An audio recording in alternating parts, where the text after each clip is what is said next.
Hey everyone, we're back with more Ocarina of Time.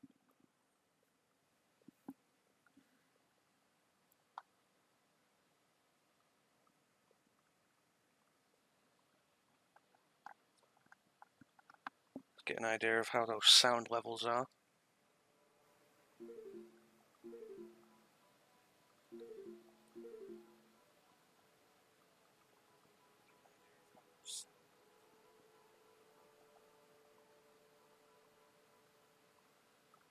Okay, that's sounding pretty good. What about with the volume down?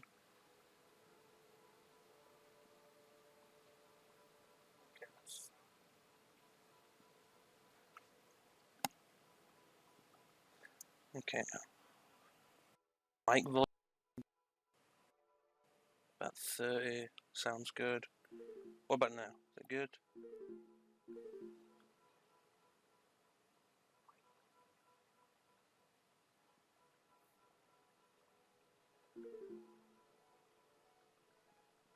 Yeah, looks like it's working. Alright, cool, I need to save these settings, that's pretty good. And also, pause the stream. Actually start playing. Alright, so we're back with Ocarina of Time. Continuing exactly where we left off from. In the forest temple. Let's go do this.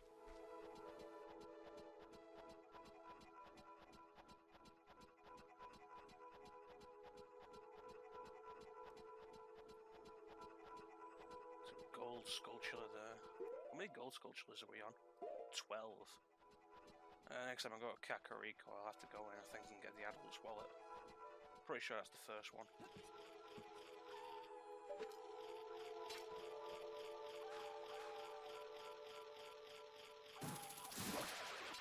Wasn't. Damn it. Ow. Get out of the way. Don't target that. Wasn't that long ago that I did Ocarina 3D. On my last run through of Ocarina 3D, I've done it twice now. So I should remember how to go through the forest temple. See, the first 3 dungeons, the Great Deku Tree, the Dodongo Cavern, and Jabu Jabu's Belly, I always remember how to go through pretty much, yeah, entirely. But once we get to the adult dungeons, it gets a little bit fuzzier, but I should remember the forest temple.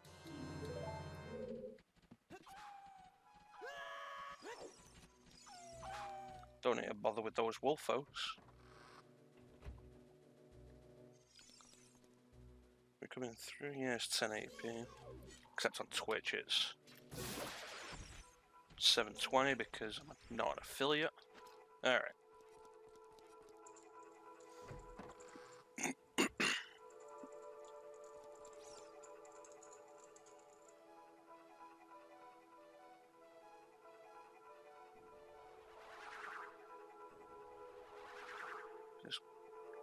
The 4 Poe sisters. One of them's called Jo, one of them's called Meg. I forget the other names. They're named after the Little Women. It's a book. That's about it. I don't tend to look at the enemy descriptions anymore.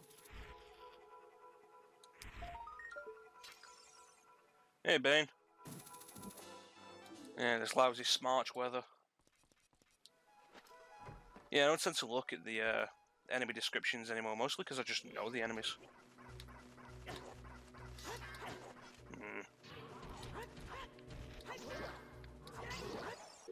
I did get fairies. Awesome. There should be one in this next room anyway. Tell you, I need to get that that just went right through my defense. hate Stalfos.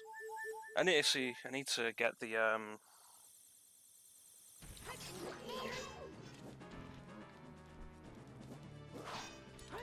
the sound on the 64 sorted. So I was testing it out yesterday and still couldn't figure out what the issue is. Sound's only coming through the right channel.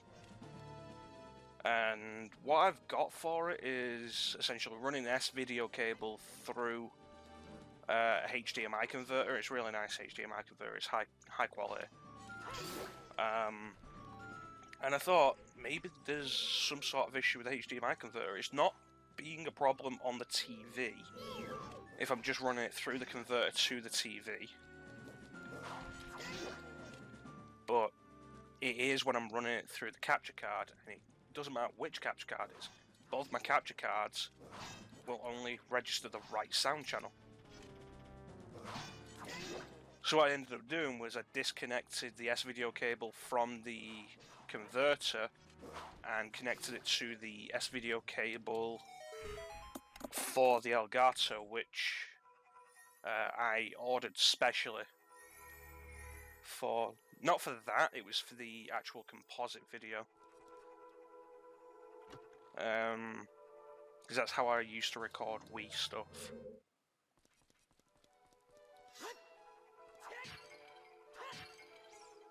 There we go. Oh, I should have caught that. I had decent enough health, damn it. So yeah, I hooked it up to the S-video cable, pulling the converter completely out of the equation, and still only registered the right sound channel, which was weird. Both the sound cables were connected. I'm gonna go this way, I think.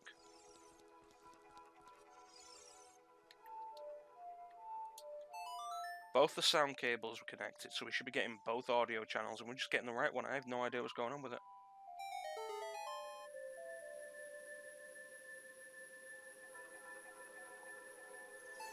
So I'm going to need to do some more work on that before I can actually start doing stuff off the 64. It's like, this looks... God damn it. This looks pretty nice, considering it's a 64 game, because the Wii U does render it really nicely. But the analog stick is an issue with this. I've already had some issues with it today in this session. We've only been, god damn it, we've only been streaming for like 5 minutes. Do this myself.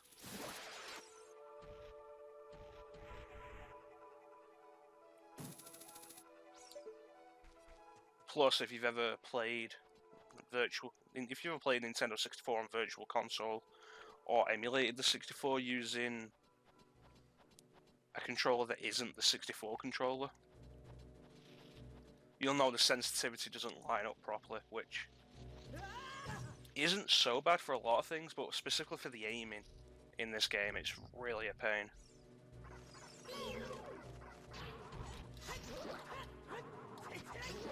And you can deal with it, but it takes some effort and patience.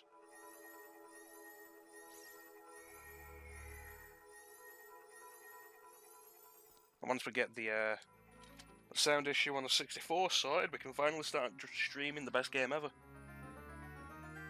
Castlevania 64. Alright, got the map.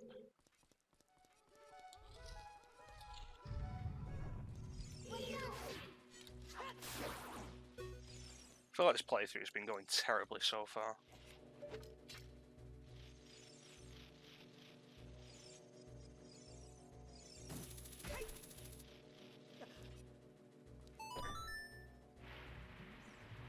Could also do the original version of Ocarina of Time.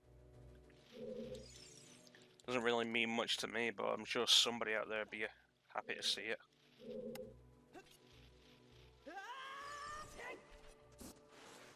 The original version with the original Fire Temple music and the original Gerudo symbol, and Ganon with red blood. Like, the only thing there I actually really care about is Ganon with red blood. So in all the later versions, which includes the Virtual Console version, he changed his blood to green. And I don't like that. It really comes across as, oh yeah, no, Ganon's not human. I mean, he is. It's kind of the point.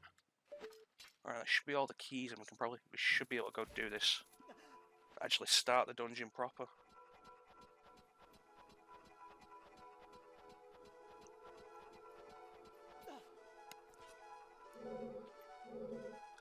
Alright. So how are you doing tonight, Bane? Oh yeah, no, I saw a thing today saying I couldn't find an English cost for it. I couldn't find a GBP cost for it, but I did see that it's going for $24.99 in the US, which was interesting. I was honestly really considering picking one up and hacking the damn thing to see what I could do with it. Because apparently, like, the hardware should be capable of running PS1 stuff at full speed. It's just really poorly optimized. Yeah, it wasn't too bad. What did I do today?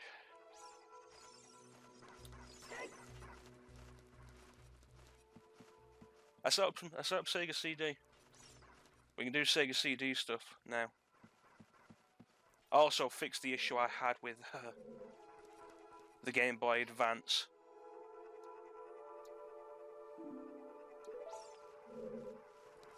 Because if you remember, we were going to do Pokemon at one point, but we ended up doing Final Fantasy VII instead.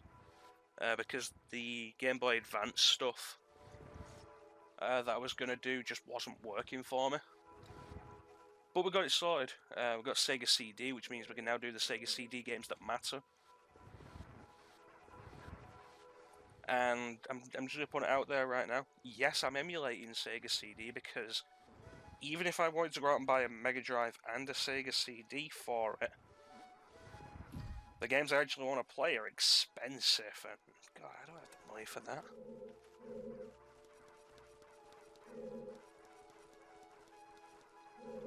But yeah, I was looking into it because I was heavily tempted to see about picking up a PlayStation Classic for that, and yeah, I know you can get because the controllers are standard USB. They're not like the Nintendo mini consoles, which use the proprietary. I've done this wrong. I need to go back downstairs. They're not like the Nintendo mini consoles, which use the ports are the same as the ones on the Wiimote. The ones on the PlayStation Classic are straight up USB. So you get yourself like a Bluetooth adapter or something, you can connect a DualShock 4 to it.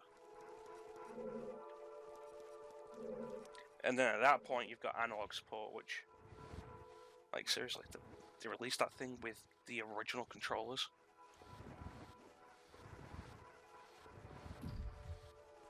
But yeah, I want to do a little more looking into it, see just how capable the emulation is. Because there's a few things I wouldn't mind doing that I don't have physically that are basically impossible to pick up.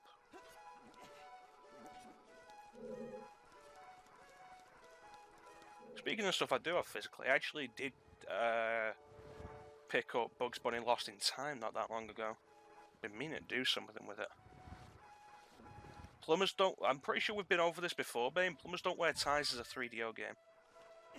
And honestly, I am not doing anything with the 3DO. I have no interest in that.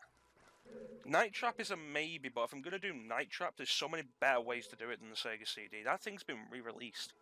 You can pick up the I think it's like the 25th anniversary version of it now, and it's like all HD video and crap. So if I was going to do Night Trap, I'd probably see about grabbing a HD version of it. Thanks, Navi.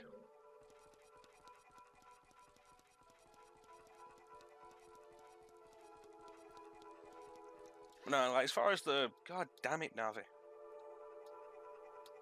My problem isn't that Navi I don't think Navi's that annoying. It just bothers me on replays that you cannot speed up what she says. But no, stuff as far as stuff on the Sega CD goes, like Shining Force CD, I want to play that for myself.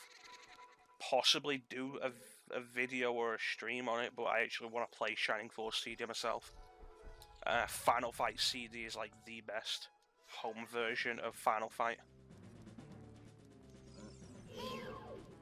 And of course there's Snatcher, which the Sega CD version is the only version of that game that was ever released in English.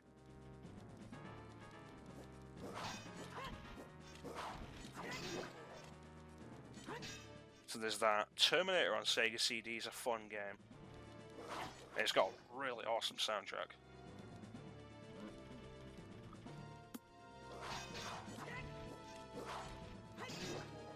So we'll see about some of that. I mean, if Plumbers Don't Wear Ties was on Sega CD, I'd consider doing a one-off stream on it just for the ridiculousness of it. But I'm pretty sure it's 3DO only. And like, I'm not... There's nothing else I'd do on 3DO. So I'm not looking into setting up a 3DO emulator for it, and I'm not picking up a 3DO. I do not have the room for that Goliath. Alright, so these two Stalfos are the first Stalfos that are really irritating. Because they won't die when you kill them. What happens is you destroy one, and what happens is it falls apart, but it isn't dead. You have to destroy the other one you have to destroy the other one fast enough. If you don't, the other one comes back to life with full health. So what I do with this is I basically alternate these guys. And it guarantees when I killed them, when I kill one, the next one will just be one more hit. Because the Stalfos can be really irritating to actually get a hit on. There we go. Wirehead. I don't think I've heard of that. So the name makes me think of, what was it, Double Switch? I'm sure one of these has a fairy in it.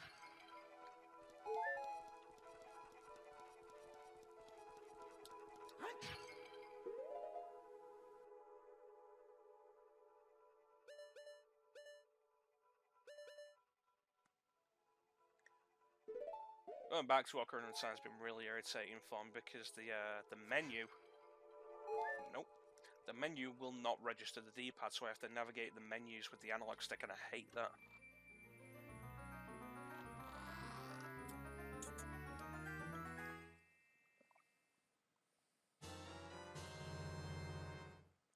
The bow. I really need to replay Twilight Princess. I've got it on Wii U. So I picked it up on Wii U, the HD version.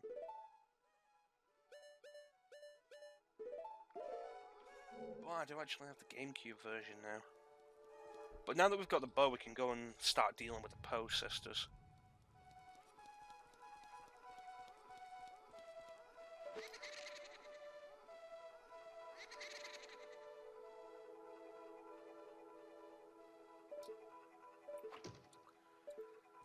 And there's basically no way to not waste an arrow in that scenario. Because you're holding down the buttons, the arrow, and you press A to return, but you're still holding down the button, so you can try and let go of it at the right time. You'll just shoot the arrow, and it's really irritating.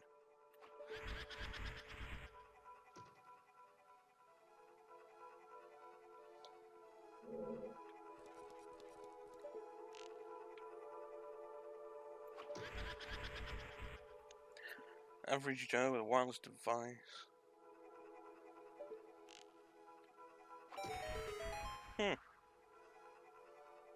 Is it an FMV game? Because like we could start doing FMV games for stream. Which one's this? This is Jolene. Joelle. God damn, I hate the Poe sisters.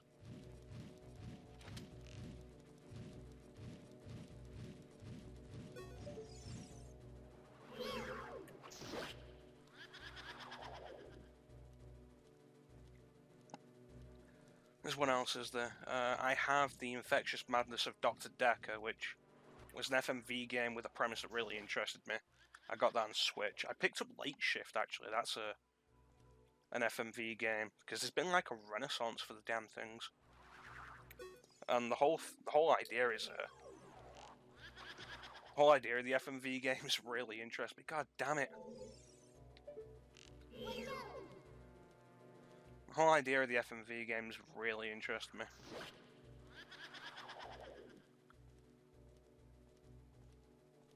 Real actors. Yeah, it's an FMV game then, yeah. No, do the bow.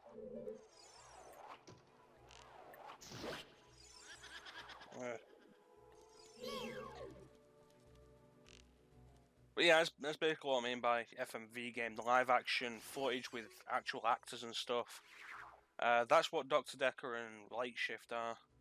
I've got those both on Switch. I have Tesla Effect on PC, and if I can ever get OBS to actually work, could do that. That's Tex Murphy game. We actually got the original actor who played Tex Murphy back to play him again.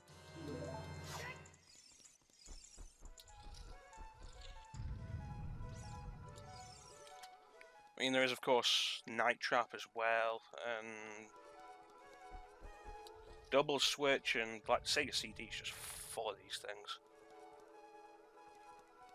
Well, as far as the Sega CD goes, I've got some good stuff, like actually good games that I'm interested in there. Like I say, Snatcher, Final Fight CD, which I think is like the best version, the best home version of Final Fight.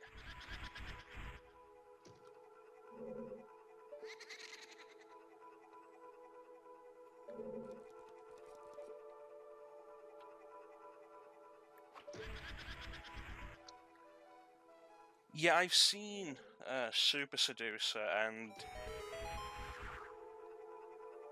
it is so cringy. Wasn't Super Seducer refused? Didn't Sony refuse to let it be on the platform?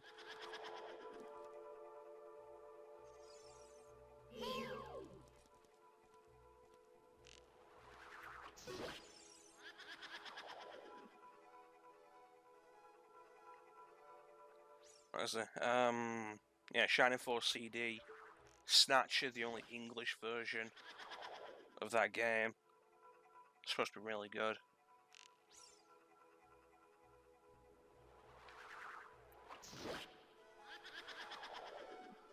I have Robo-LS, which I don't remember what it is, but I probably picked it up for a reason. What else do we have? I have the two Luna games, but I also have the PS1 versions. There's Luna Silver Star and Luna Eternal Blue. But I have the PS1 version, Silver Star Story Complete, and Eternal Blue Complete. I also have the PSP version of Silver Star Harmony. I've heard that both the PS1 and the PSP versions are pretty good. Damn it, I was sure one of those was a fairy. I just have to grab one when I leave. It's on Steam. You know, like I say, if I can get OBS working, I've tried it out a few times, but for some reason it's not capturing the screen. I don't know why.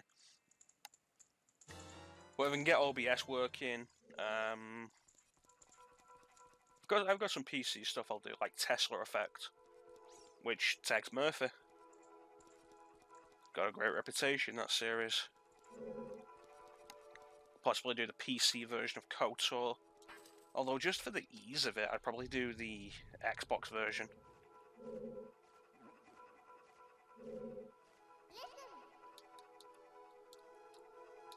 I remember before KOTOR came out on GOG. There. Alright. Yeah, before KOTOR came out on GOG, I spent a lot of time getting the damn thing to run properly on my PC. And the result was actually really good. It ran really well, it looked really good. And my biggest problem with like the GOG release and the Steam release since then has been that it just doesn't run as well and it doesn't look as good as when I personally did it, but it was years ago and I can't remember what I did. So it's backwards compatible on Xbox One, both KOTOR and KOTOR 2 are. So I might just go and do those versions. The issue with KOTOR 2 is like KOTOR 1's fine on Xbox. The issue with KOTOR 2 is you want to do it on PC for the restoration content mod, the restoration mod.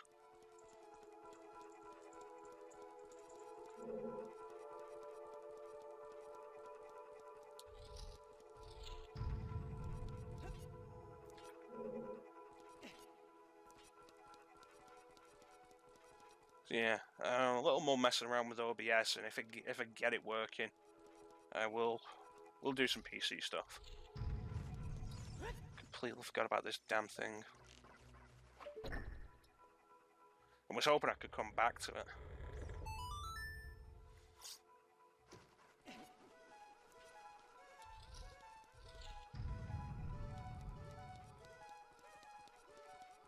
So one thing I do find really interesting with Ocarina of Time is the dungeons you have as an adult play very differently. With like I think keys may not have been required in the child dungeon. I don't quite remember, but they definitely didn't have the boss key.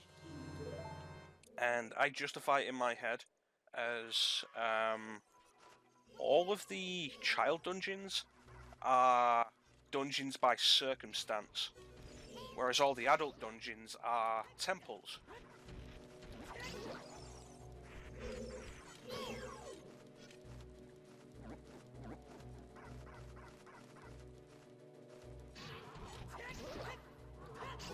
There we go. Yeah, all the adult dungeons are temples where the sages are supposed to be. So it makes sense to be different, and they're also less organic.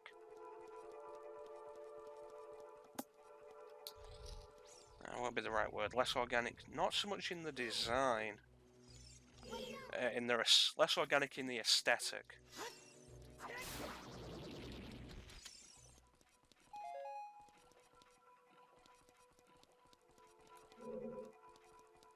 And here we get the Floor Masters, which I hate. A lot of people hate the War Masters. I hate the Floor Masters.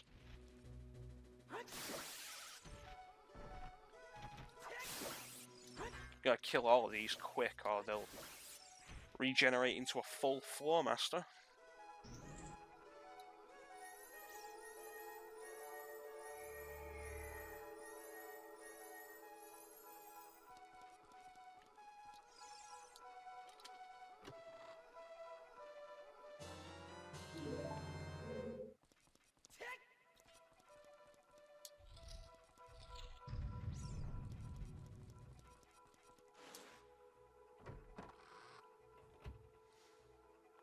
Alright, climb back up.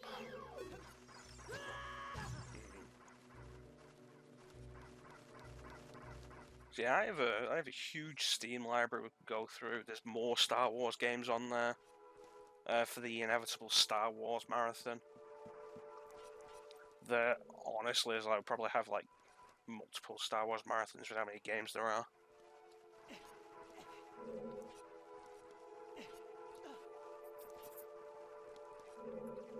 Including a few Star Wars games that I've not actually played myself. Not fully, at least. I think I've tried almost every Star Wars game. Let's see. I haven't beaten Rogue Squadron. Not the first one. As a player, I think I've only done the first level. I did like the first few levels of Battle for Naboo. I haven't beaten Shadows of the Empire in years.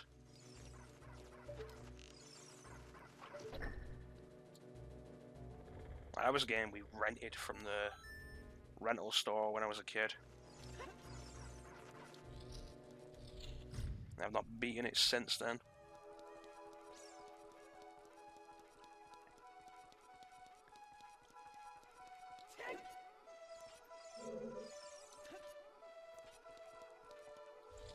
What else is there? There are other Star Wars games on 64. I guarantee I've not beaten any of them, with the exception of Shadows of the Empire, which I beat as a kid when we rented it. That game got hard.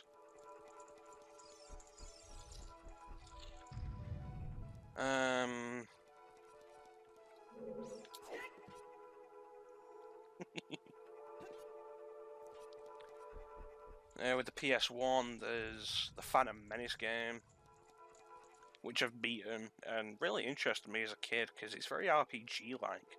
The problem is, the actual combat's terrible. Masters of Terrace Kasai, which would be like a one-off.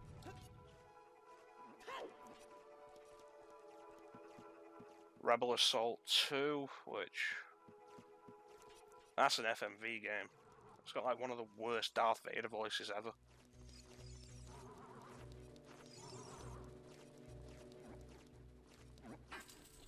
Yeah, I'd totally be interested in doing Phantom Menace.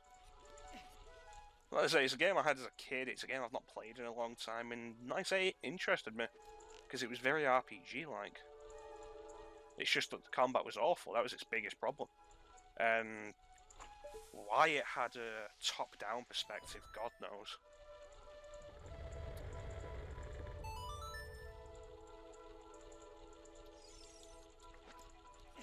I think a fun thing to do would be go through the entire saga, the first 6 movies, in game form, which could be fun. The issue with that is there was never a console game of Episode 2.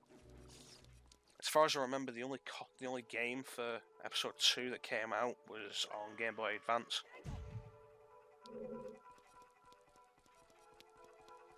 I remember it being kind of...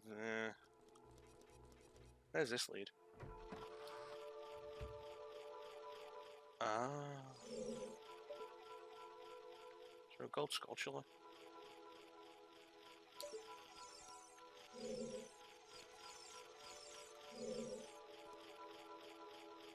Yeah, I don't care.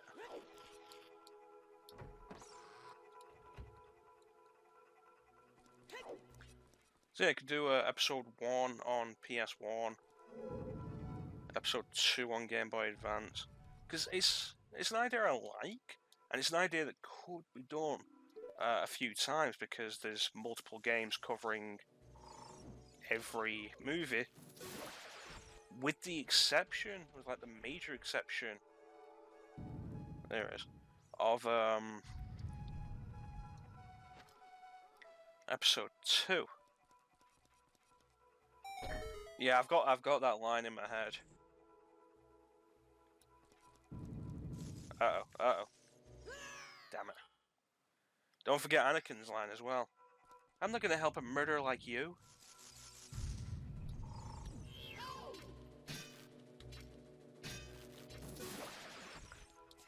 Okay, get to this. Can't do first person here. Yeah, I mean, for Episode 1, there's Jedi Power Battles. Since I got my Dreamcast, I took a look at the Dreamcast version. There we go. I took a look at the Dreamcast version. It's actually surprisingly different. There's a full tutorial mode and everything. Yeah, Clone Wars, I played on GameCube. It was on GameCube as well.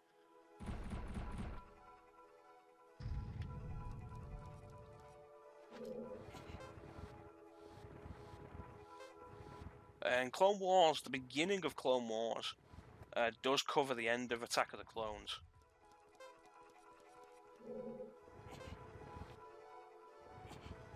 I'm gonna have to pull this out of the way now a bit faster.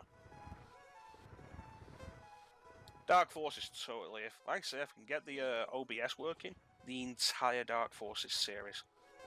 Because Dark Forces 2 Jedi Knight, the only one I've not finished, because it's PC exclusive, is a PC exclusive. But Jedi Outcast I had on GameCube and I loved that game. That game is actually the reason why I learned to play games with 2 analog sticks. That was the first FPS I played that required the dual analog sticks.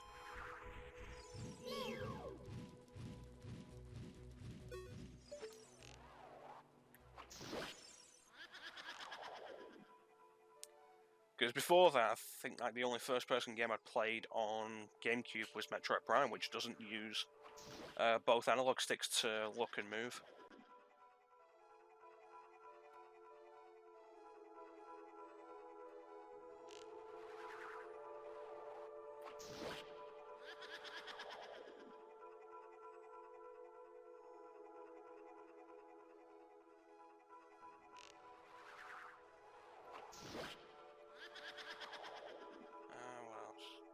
Jedi Academy I picked up on Xbox, and I have it on Xbox currently, and it's backwards compatible on Xbox One, and I recently finished it again I really like Jedi Academy.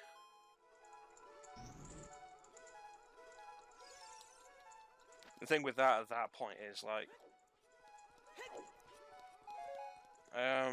Jedi Outcast was on Xbox.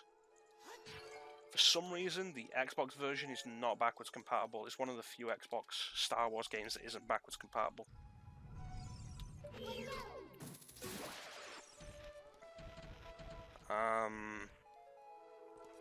So I could do the GameCube version, but the GameCube version is the weakest. Which is kind of a shame. The PC version is obviously the best, and I have the PC version. The issue is I'm not great with mouse and keyboard. And at the minute I don't really have the setup for a mouse and keyboard.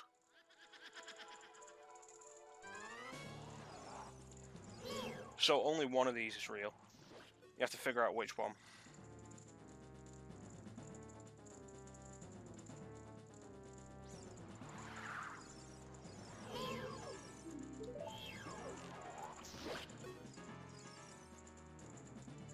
Yeah, the Adventures of Beardy McJedi be a lot of fun.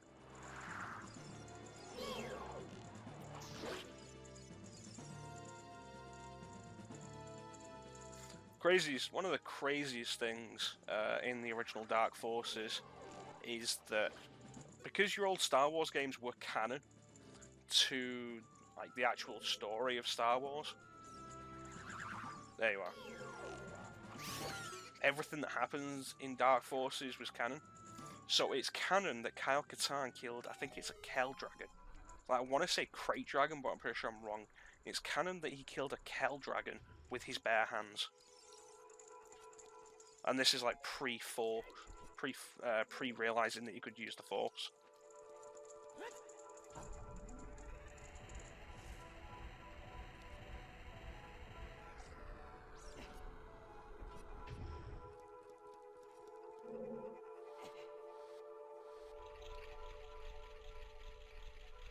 So this should be mostly straight sailing today, actually.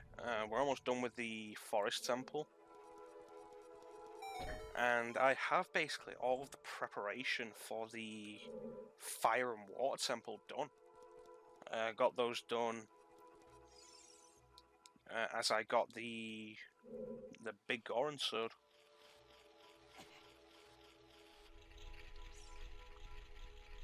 So it's possible we'll get to the Shadow Temple today. If we get to the Shadow Temple, that would probably mean like maybe one more session.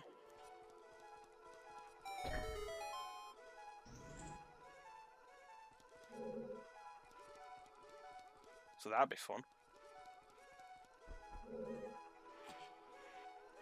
What other Star Wars stuff is there? There's the Rogue Squadron games, of course, especially 2 and 3.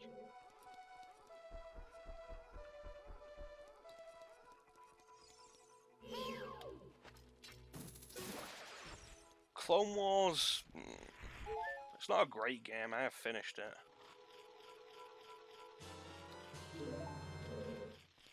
But it is a game I'd be willing to do again.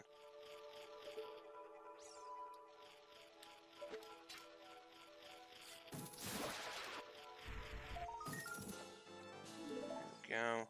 Bounty Hunter. Now there's an underrated Star Wars game. I like Bounty Hunter. Really disappointed we never got Bounty Hunter 2. Republic Commando. Republic Commando is one of my favourite Star Wars games. And it's like I've stated several times that I kind of just fell out of first-person shooters in like the last generation. But Republic Commando is one of those first-person shooters that just holds my love. And it ain't because it's a Star Wars game. It's part of the reason why. Alright, let's do the boss.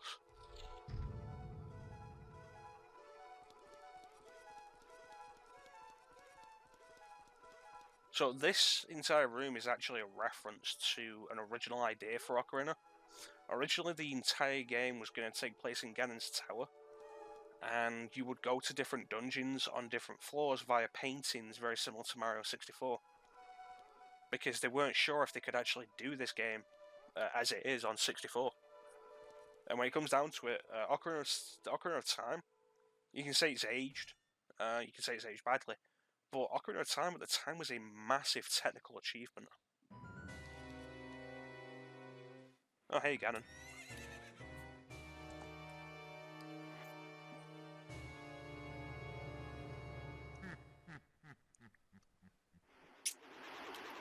Oh hey Phantom Ganon.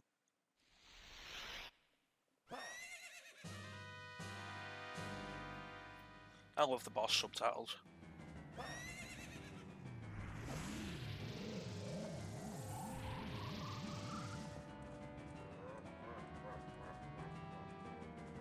Okay, so a little trick, stand on one of the Triforces, you'll never get hit.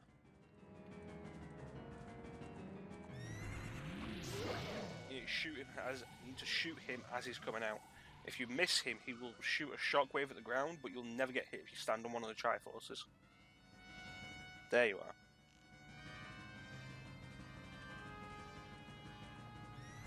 Oh no, he's doing it. I didn't expect him to do that this early. I thought it'd be like 2 shots before he did it. Where he starts trying to fake you out.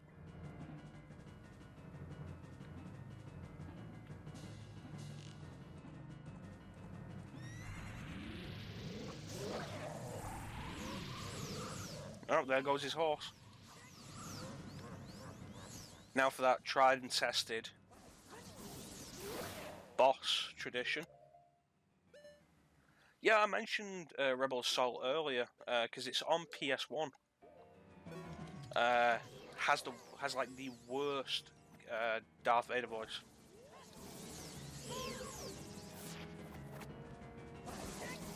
I consider this fight to be trickier than the actual Ganon fight, because with Ganon you're always far enough to actually hit the reflected magic back at him. With Phantom Ganon, he's always closer to you, which means the timing's weird. He moves closer and further. It's never consistent.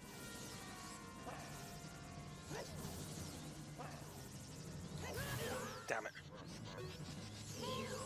Yeah, Rebel Assault 2 was on PS1. Oh, thanks, Ben. That's really good to know.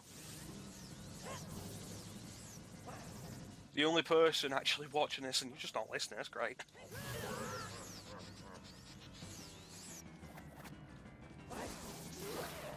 Oh, that worked. So the Big Orange Sword is actually, I think, like twice the power of the Master Sword. So we can just get through boss fights quicker with it.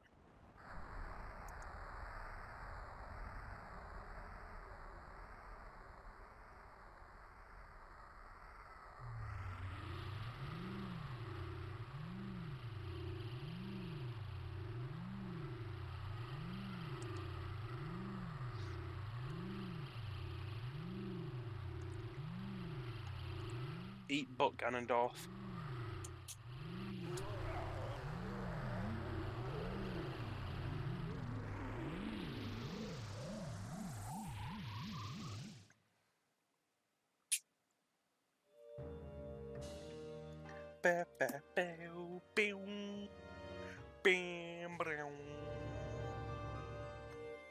We won!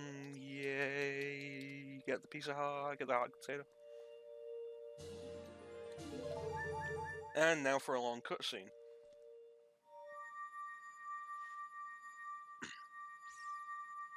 Yeah, Rebel Assault 2 isn't a particularly good game. It's an FMV game in one of the worst ways.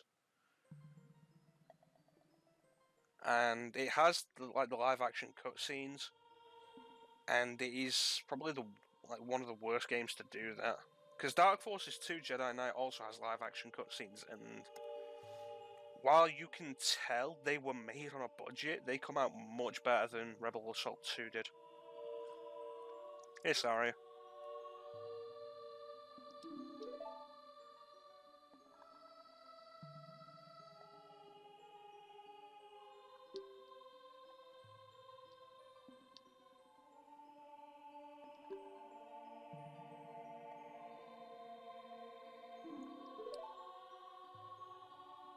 Softly saying what you must believe in. 2 worlds, 1 family.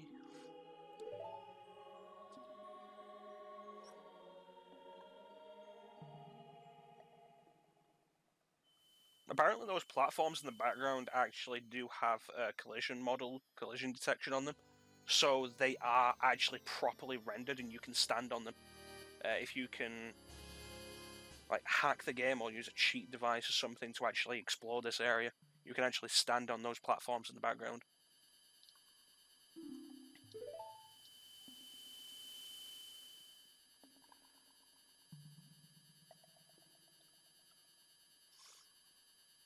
Trust your heart, let fate decide to guide these lives we seek.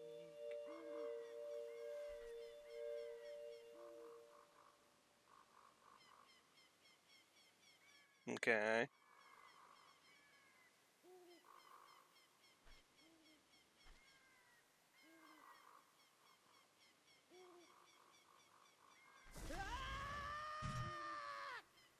You know, I get the feeling Link's just very dramatic.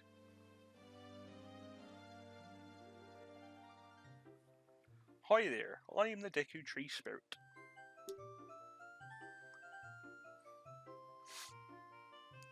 So yeah, I had Demolition on PS1 back in the day, I quite enjoyed it. Darth Maul was a secret unlockable character, and that was awesome. You say, reminds you of Front Mission, I don't really see that. I say more Twisted Metal. With the vehicle combat. Kokiri never grow up, they literally are like Peter Pan.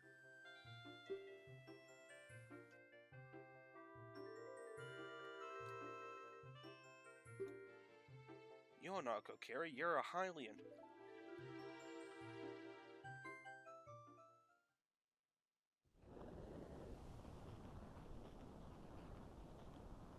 So here's another dark bit that just happens in the backstory.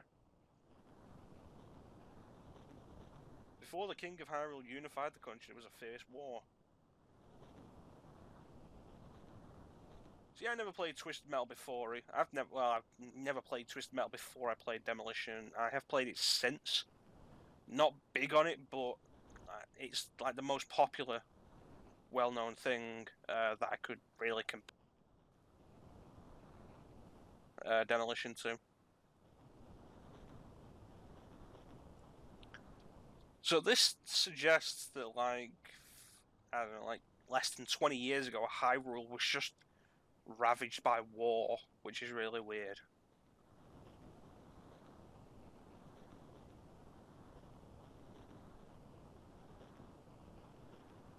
It's not that you fight a Rancor, one of the vehicles is a Rancor. And canonically, it's the Rancor that Luke Skywalker fights in Return of the Jedi. And the guy who rides it is the fat guy who cries over the body in Return of the Jedi.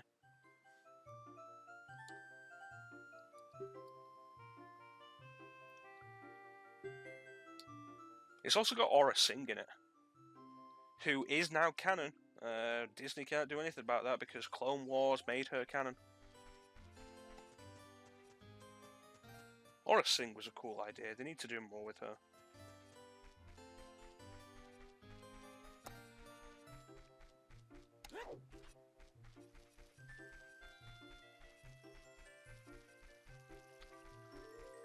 So now that we've we didn't really look around the Kokiri Forest, but when we came back, there were monsters here. Now that we've destroyed the monster in the forest temple, the Deku Sprout is allowed to grow and has basically made the forest safe again.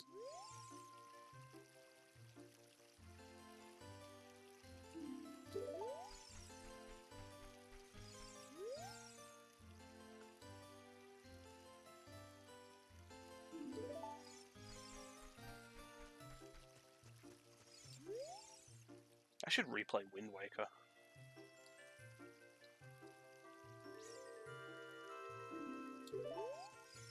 Yeah, the sprout that can't possibly get enough sunlight, because while the Great Deku Tree is dead, it's still got to be sucking up a lot of the nutrients and blocking out a lot of the sunlight. I don't want to go that way, I want to go to Death Mountain. You know what, I have the music actually.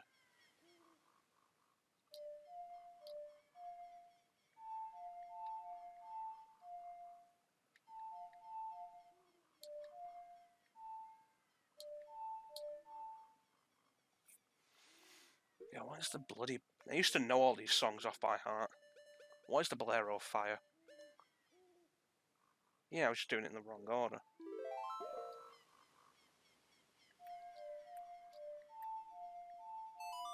Alright.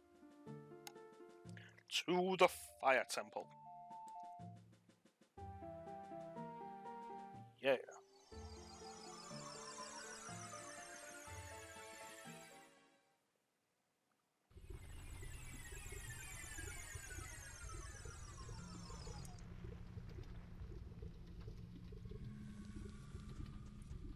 So, of course, the tidbit we have to get out of the way with the Fire Temple. The original version of Ocarina of Time had a different musical track with the Fire Temple that was removed in some of the in most of the later versions, not all the later versions. It was removed in most of the later versions because the chanting in the background was apparently an Islamic prayer.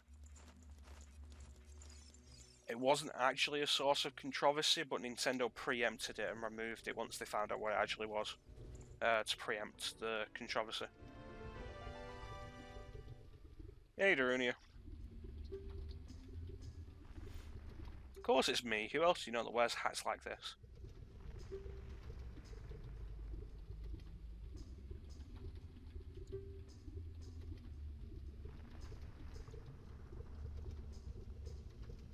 Volvagia.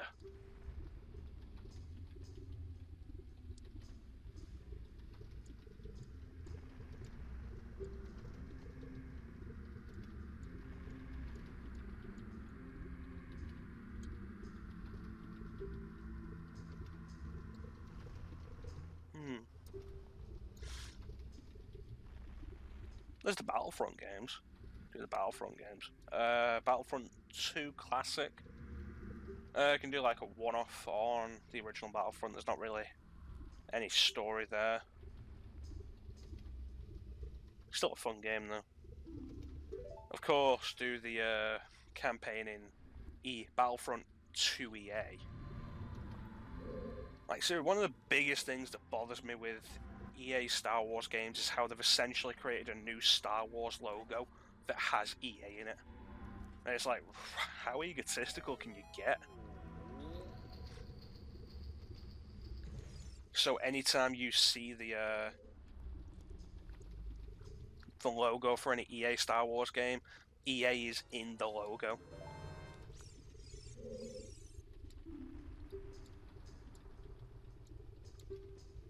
There's the Force Unleashed games. The first one's not bad. The second one plays decently well, but is both, like, it's simultaneously padded and still really short. Like, it is unbelievable. Fun fact, at one point, there was a channel on YouTube called Unseen64 who did a video on it. The Fall of Factor 5, the guys who made Rogue Squadron.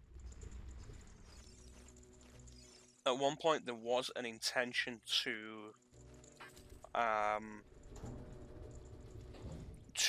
do, I think it was the trilogy, Rogue Squadron trilogy, remastered on original Xbox.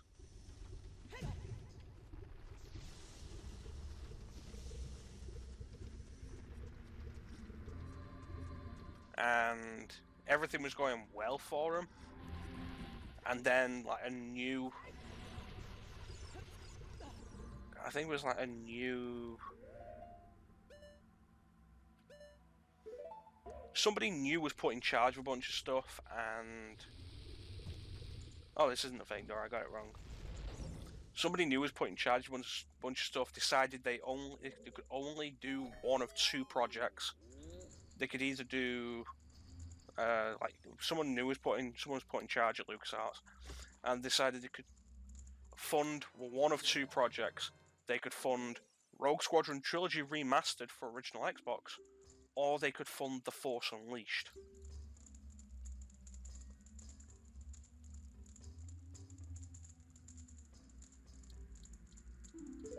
Thank you. And they decided to do The Force Unleashed, which took ages to come out, and when it did come out was, at best, it was like, yeah, it's pretty good. At worst, it's like, you know, that's not really that good. It's an alright game. I've played worse. Played worse Star Wars games.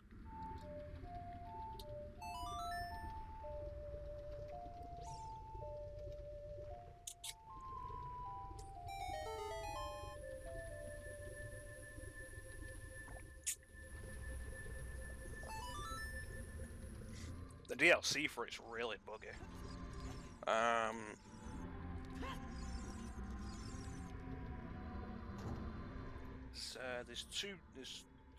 There's three DLCs.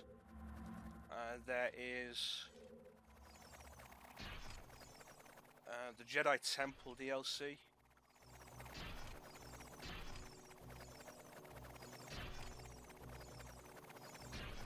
Tatooine and Hoth. And the Jedi Temple DLC canonically takes place sometime during the actual game. It just fits in somewhere. Tatooine and Hoth take place after the end, following the non-canon dark side ending.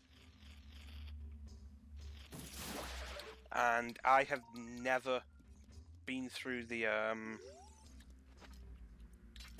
Tatooine DLC without the damn thing glitching out and me having to reload a checkpoint. It's not that it'd crash, it's that it wouldn't trigger the flag required to progress. And it's always in the same place. So when we eventually get to that, that'll be fun.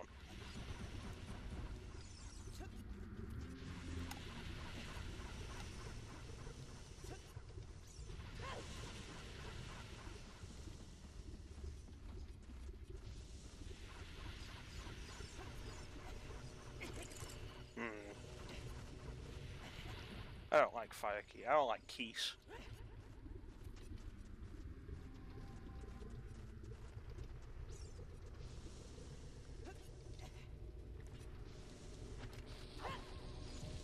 I didn't want to throw it. Damn it.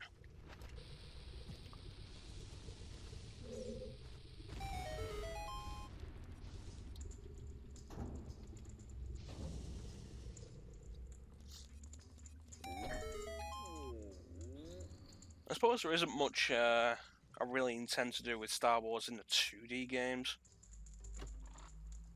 I didn't really grow up with any Star Wars 2D games. And going back to them, I'm not overly interested in most of them. I mean, the Super Star Wars games are pretty decent, but they are really hard. And I'm not overly bothered about working to finish them.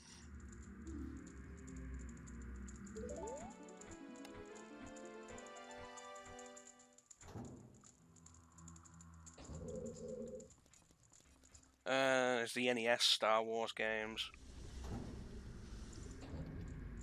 there's the Japanese only Star Wars game where I think you fight Vader a bunch of times in that game, and he turns into different animals or monsters every time.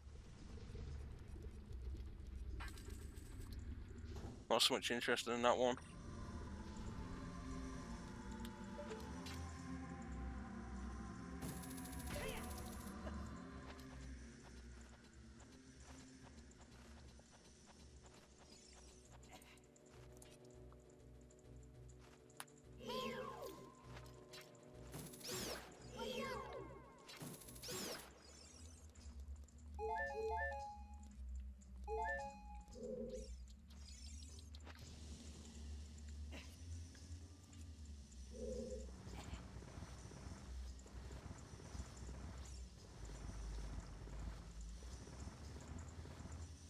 There's Game Boy Advance ones.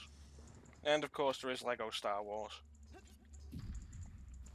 Like, one of the most interesting announcements for me that kind of flew under a lot of people's radar was the new Lego Star Wars game they announced, the Skywalker Saga,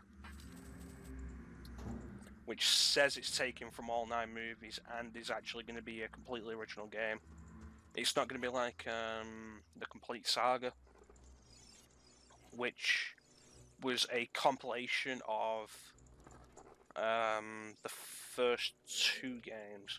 It was a compilation of Lego Star Wars and Lego Star Wars 2. And it did have some improvements and some new levels. Applied the improvements of Lego Star Wars 2 to the first game.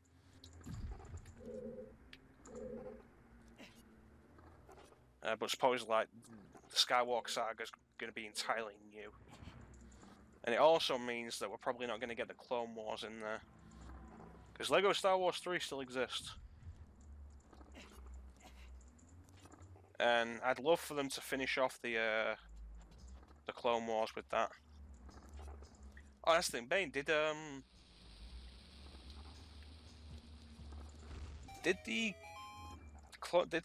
those last few episodes of the Clone Wars that Disney were teasing for their streaming service, did they actually come out, do you know? Because I remember hearing they were coming out and then never hearing anything again. And it's possible because it's on Disney's streaming service and nobody really cared at that point. But, you know, I would have thought somebody would say something. I've not heard anything about it since.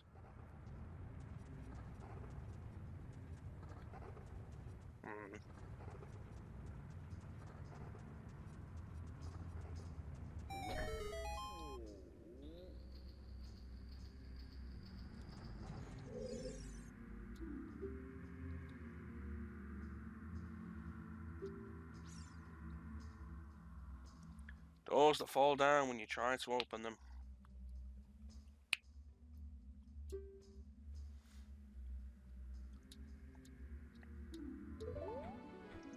When they say Goron's special crop, they mean bomb flowers. If you talk to people in Goron City when you're a kid, they'll actually mention bomb flowers as being a special crop. But I don't think there are actually bomb flowers in here, so they're just being bombs.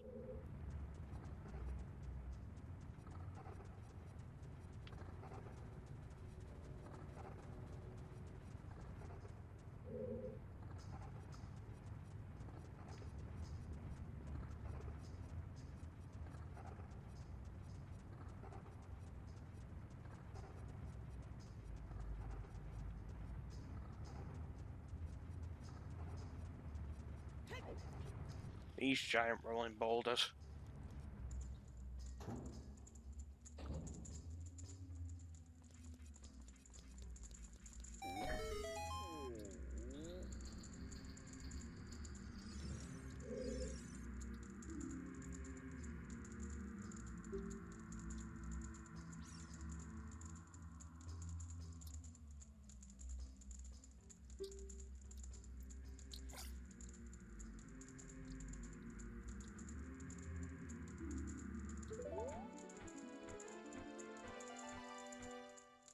That's good advice. It's something that could have been useful earlier in the game.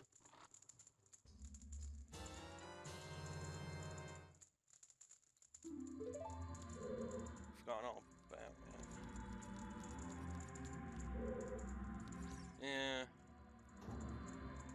this point, I suppose the Clone Wars stuff would probably be the only Star Wars thing I'm overly interested in. But overly interested is a statement with a good amount of qualification there.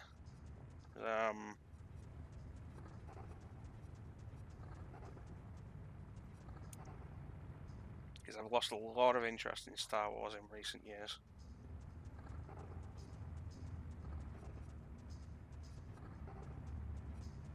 And it's like, yeah, Clone Wars was great. Once it really got going, Clone Wars was really good. But I feel like Disney's just not really done a lot good with Star Wars since. Like, since they got it. Well, no, that's not entirely true. There's, I mean, Episode 7 was fine. Rogue One was actually a really solid movie. You can't really forget that. Episode 8 was bad. And like all of the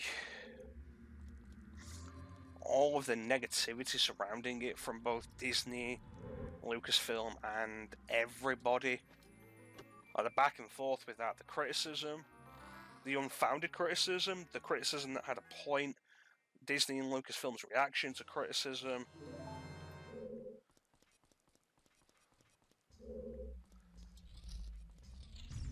And it's like, yeah, I only saw the Episode 9 trailer because it happened to be playing before Endgame. I didn't actually go out of my way to watch it on YouTube like I probably would, normally would have. Still not seen Solo, which I'll get around to eventually, but I don't really care. I never finished Rebels because the only reason I was really watching Rebels was to tie up the loose ends of Clone Wars.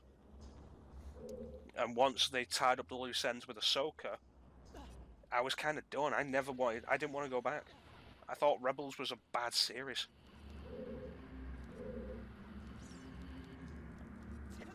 Every now and then there'd be something that I actually quite liked in it, but it was few and far between.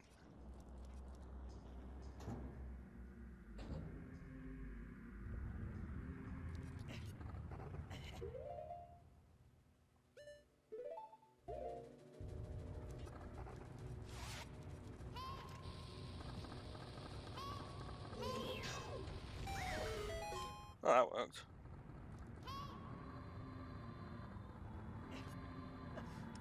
Yeah, Disney knew what the hell was going on with that guy.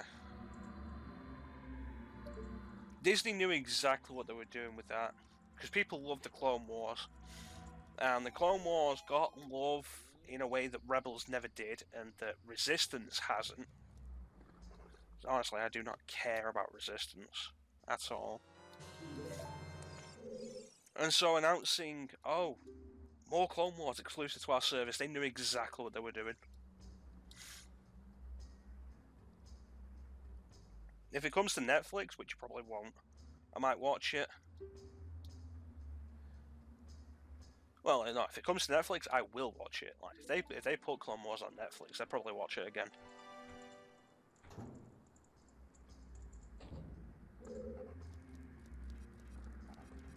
I was saying, yeah, the stuff around Episode 8 was like, I'm just tired of it now. Disney's reaction to the whole thing. I make no mistake, like a lot of fans were in the wrong, totally. The racism was unnecessary. The sexism was unnecessary. For Disney to basically throw, okay, you shouldn't be there. For Disney to basically throw every criticism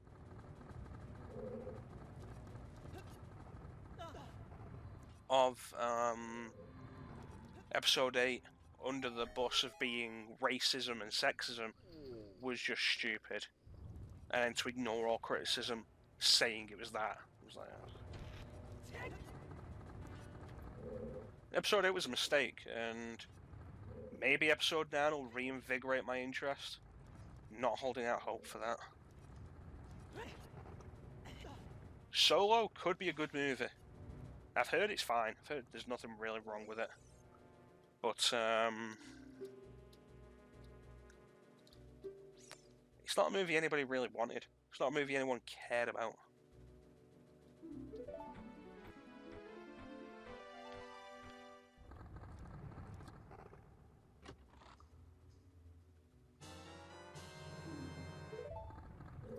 Yeah, you know, Ahsoka having a happy ending just sounds bad. But yeah, no, I like Ahsoka, and she's a good character. But like any of the Jedi of the Old Republic having a happy ending feels very disingenuous. Is disingenuous the right word? I don't know. Like it doesn't sit right with me, honestly. That guy's fallen down again. And he's on mid-air.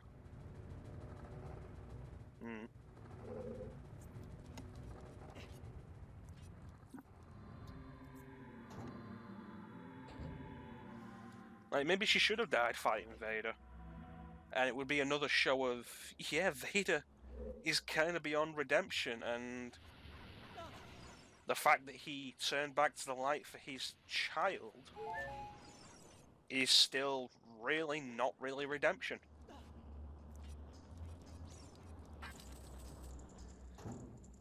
It's like, yeah, no, Vader, you know, all the stuff you did, no, it's totally you know, you throwing the Emperor down a shaft to save your son, totally redeemed. No. No, no, no.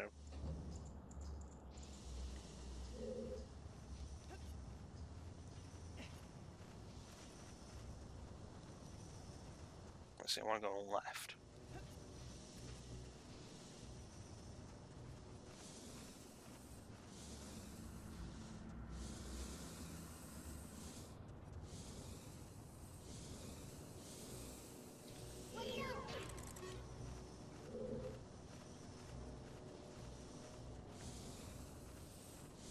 There we go.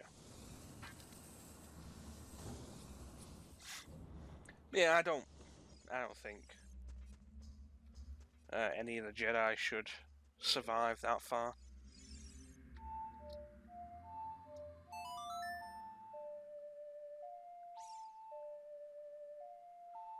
And it brings me back to there's a really good line in the Thrawn trilogy.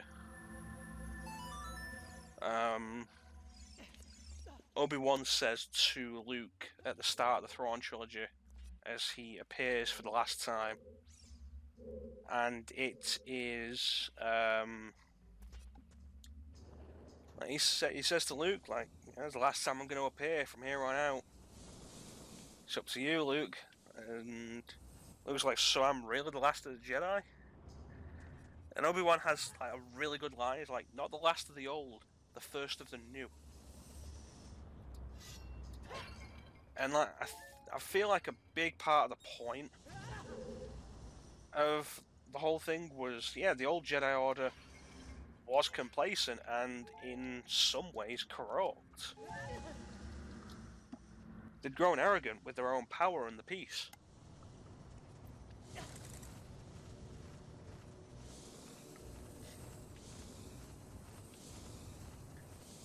Of course, any thought you can really take out of that is gone since Disney made all that non-canon. I went the wrong damn way.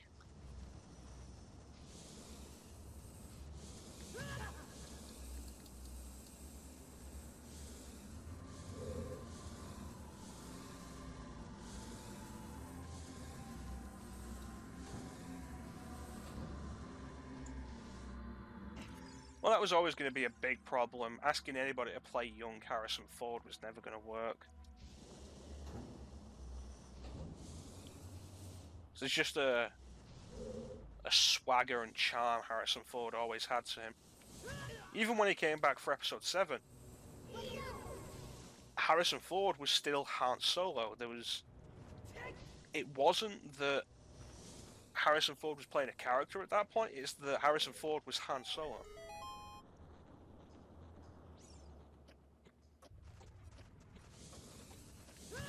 And while the actor... Okay, I need to figure out the actual route here. Get out of the way. The actor probably tried his best and did everything he could.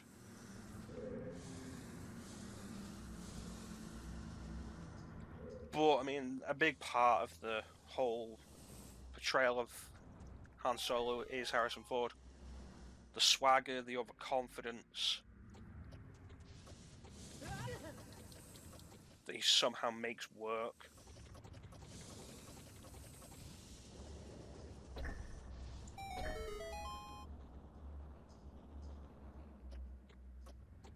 I don't know, I mean, I kind of doubt Harrison Ford would have even wanted to go back.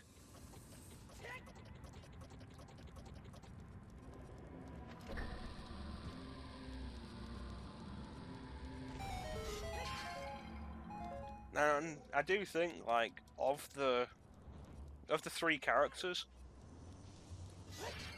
it's like, yeah, I can understand why of the three main characters they chose to go with Solo's backstory. Because, like, what are you going to get out of Luke, really? But I think, like, the more interesting choice would have been Leia.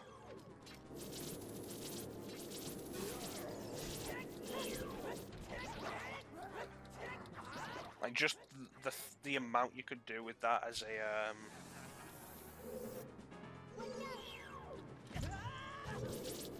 as she grows up on Alderaan, eventually, you know, she learns of the entirely corrupt and evil nature of the Empire and the Imperial Senate, while serving as a senator herself for Alderaan, taking her father's position and becoming more active in the rebellion. I think that's the kind of thing you could have had. Now, honestly, if you want to do young Luke, I think young Luke has to be a side thing to old Kenobi. Like you say, how to be a moisture farmer, that's essentially Luke's life. But there is a thing in Episode 4. Luke knows about Ben Kenobi, he knows who he is, and he knows him by sight. So at some point his men talk to Ben Kenobi. And so I was like, you could do something with that.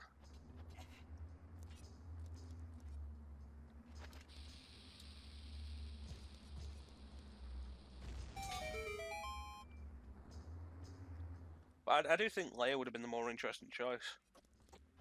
And of course there is, what was Obi-Wan doing? Actually give Obi-Wan something to do. I mean, I've been saying for a while now, like, Vader slasher movie or just Vader post Episode 3. Like, Rogue One was...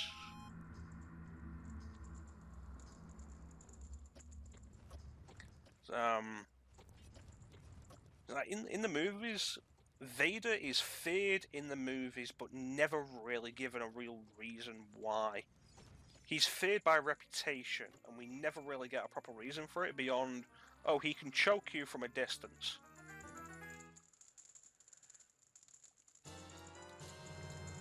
And it's like, in Episode 4, he fights an old man.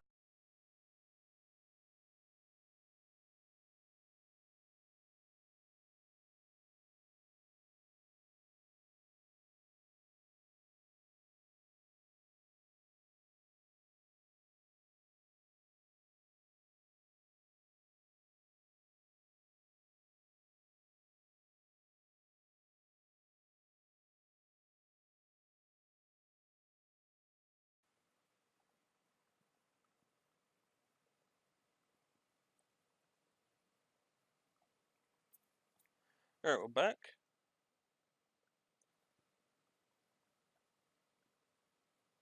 We're back? Yeah, we are. Okay.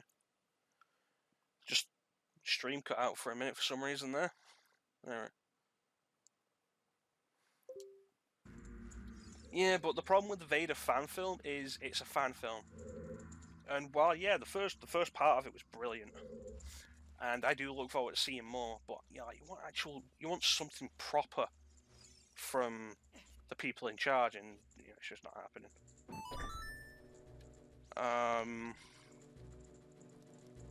But yeah, like Rogue One comes along and shows us properly why Vader was feared as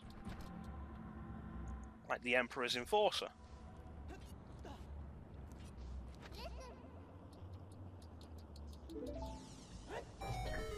And like just the ending of Rogue One, I've said before, like the ending of Rogue One can justify the entire rest of the movie. The rest of the movie could have been terrible. The ending would justify every minute of it. And Vader shows, like Vader just tears through all of them. And it's amazing.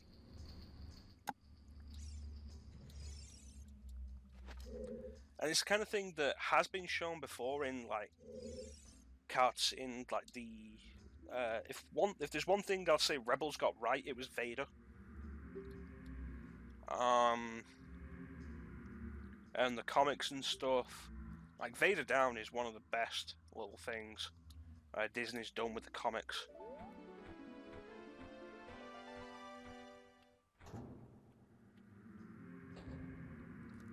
But like you'd never seen anything like that in the movies. You'd never seen Vader tear things apart like that in the movies.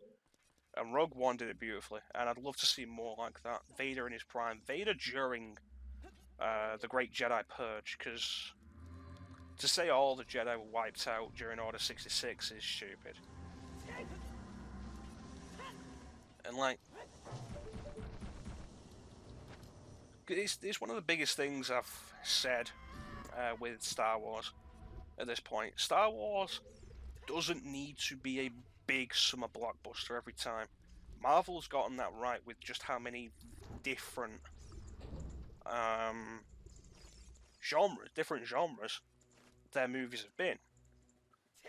And it's not just Marvel, Fox with Logan. Because Logan's not really a proper superhero movie.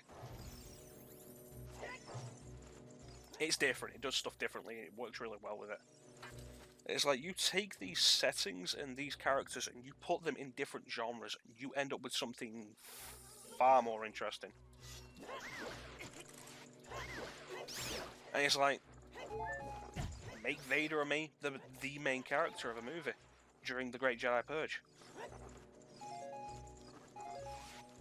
Because Vader, it's like you can argue that it's always risky to make the main character of a movie, the role essentially played by the protagonist, into the villain, and not have it be a twist. Make the main protagonist the villain from the start.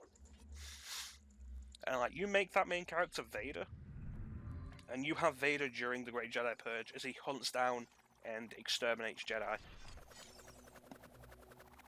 Hell, just make it one Jedi.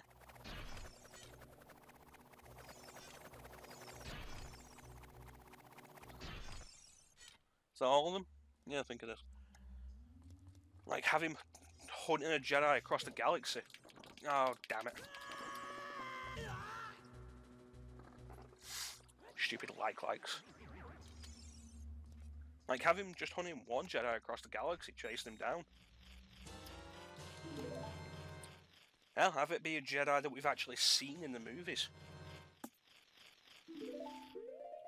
Because, like, since Force Unleashed was made non-canon, Shakti's still around, as far as we know, I think.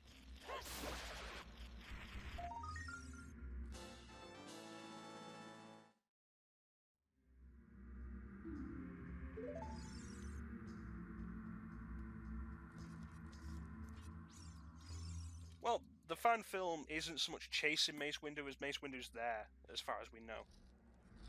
But I mean, like, actually make a full movie out of it. And again, it's great that a fan film is doing this, because it's a good idea. My point is, Disney should be doing this. Lucasfilm should be doing this, because it's a good idea. There's so much you can get out of it. And more than anything, make Vader into a three-dimensional character. Because you forget, in the movies, But Vader and even Anakin, when he was supposed to be a good guy, neither of them were particularly well-rounded as characters. Vader was just the bad guy.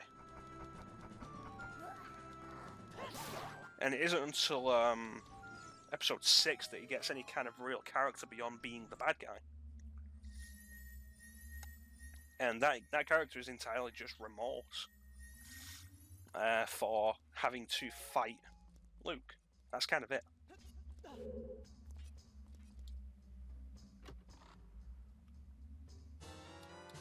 Like Disney, Lucasfilm, make a Vader movie that gives Vader depth and character, like the fan film did, because the fan film is doing stuff that Disney and Lucasfilm themselves should be doing, and that's why the fan reaction to that fan film has been so positive, because it's good stuff. But no, you know, people are tired of Star Wars. We need to take a break from it. It's not like Disney's mishandling the franchise. People are just tired of it. That's what's happening. Yeah.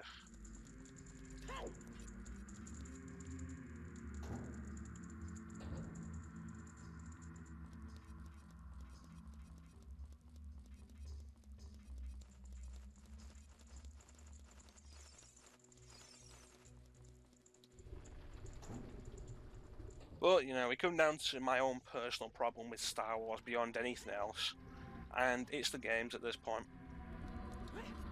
Because for me, the movies were always kind of a side thing to the games. And the books were always kind of a side thing to the games. The games what got me into Star Wars. Shadows of the Empire was one of my first Star Wars memories, and it was awesome. And as I grew up, there were more games. There's a brilliant little thing you can find, a little picture that flew around the internet quite a bit a few months back. The number of games EA has made since they got the Star Wars license versus the number of games that were made in the same space of time back when Lucasfilm, LucasArts didn't just give one company exclusive rights to the damn thing and instead licensed it out themselves.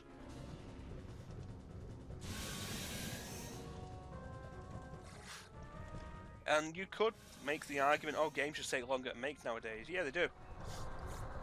But, you know, games weren't just like that back then either. So how do you have multiple games per year back then?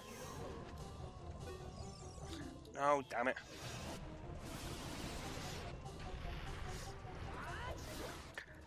And the answer is, you have more than one company making a game at a time.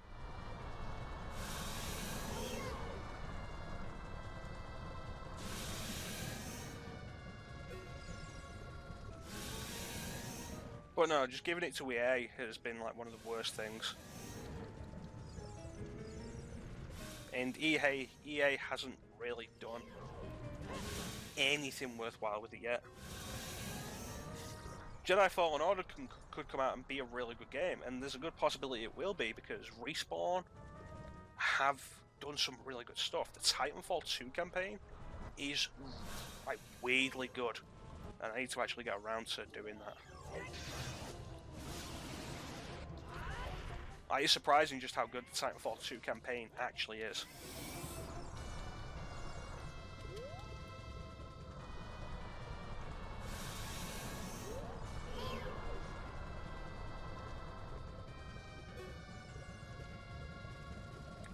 Alright, let's do my little trick here.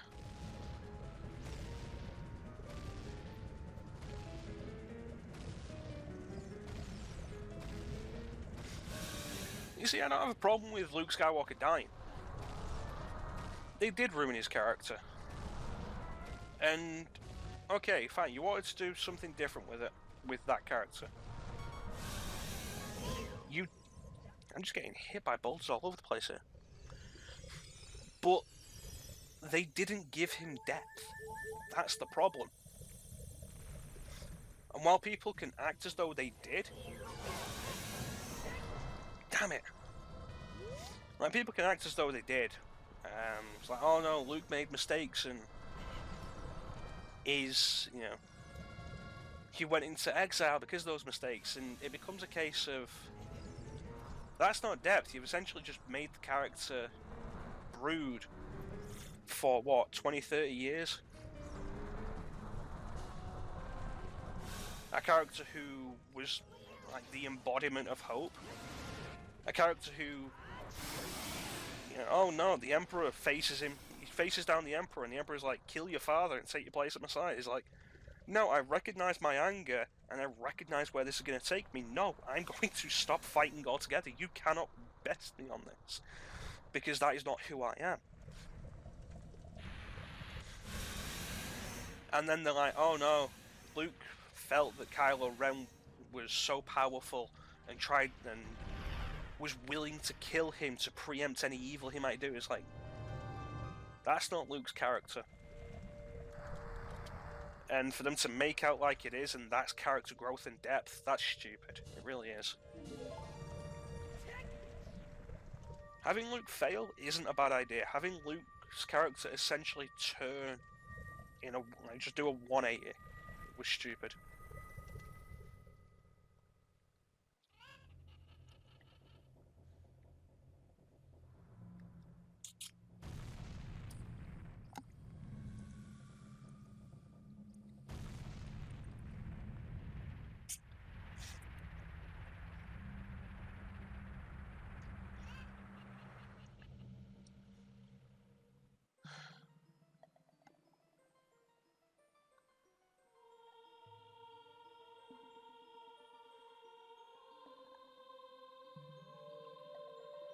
Plus, the whole hope thing that Episode 8 tries to set up was just not right. It's like, oh yeah, no, there's hope for the future. It's like, most of your resistance is gone, nobody came to help you, and now the last actual Jedi is dead.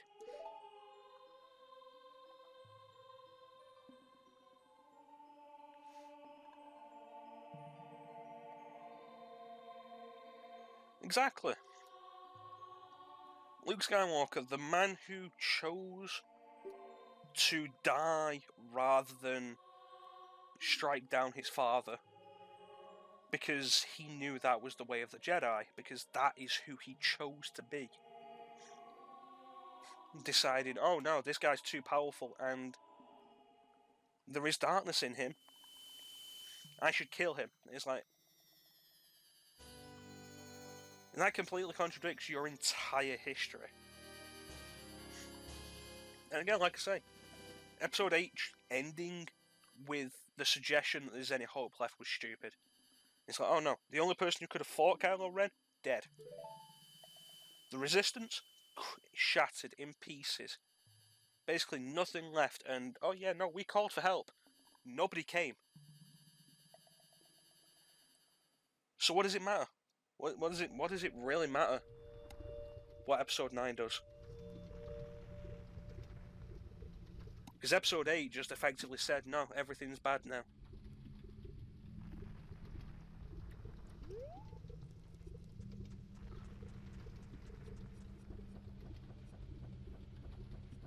And again, the severe refusal to accept any kind of criticism for all the problems of Episode 8 was just unbelievable.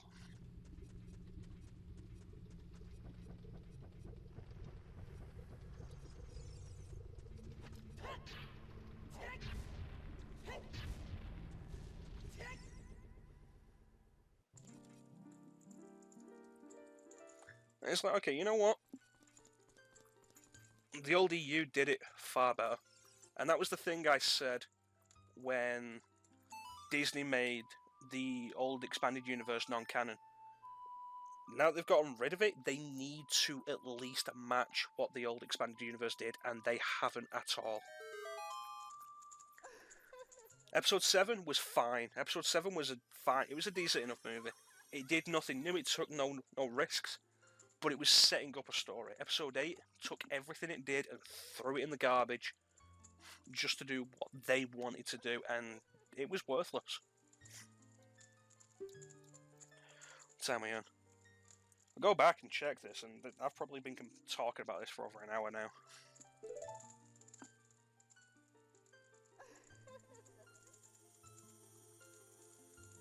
It's like, okay, old expanded universe. Let's talk old expanded universe. What happened with Luke? Oh, Dark Empire. Luke turned to the dark side. Why did he turn to the dark side? Because he knew, because Palpatine came back, and he knew he could not defeat Palpatine straight on. Because Palpatine was just that powerful. Palpatine was ridiculous powerful.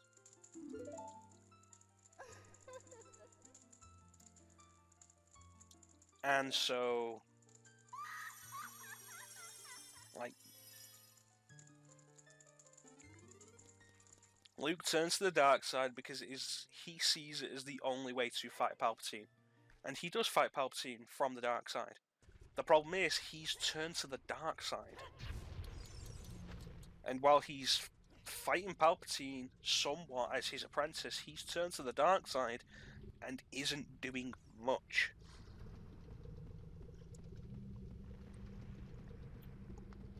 And there you have the actual struggle with the dark side. I mean, don't get me wrong, Dark Empire is a bad story. But you had the character.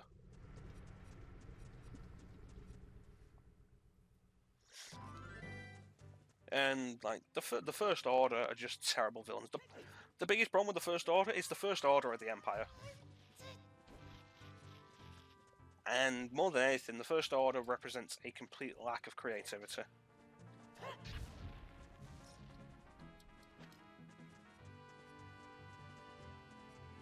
Yeah, the trailer for Episode 9 ending with Palpatine's laugh. They're trying to pull it back. They're trying to say, hey, we've seen all those memes about Palpatine. Yeah, we like Palpatine too. Palpatine's coming back. Please, come and watch Episode 9. Episode 8 was... Solo was a flop because we spent so much money on it and not enough of you came to see it because we called you all stupid for not liking Episode 8. Please come and see Episode 9. It's got that character you like. And it's... I like Palpatine. I think Palpatine is great. He's a villain for the sake of being a villain. There's no depth to Palpatine as a character. Palpatine is evil because he is evil. There's no repenting for Palpatine. He's evil for the sake of being evil. He's one of the simplest villains you will ever see.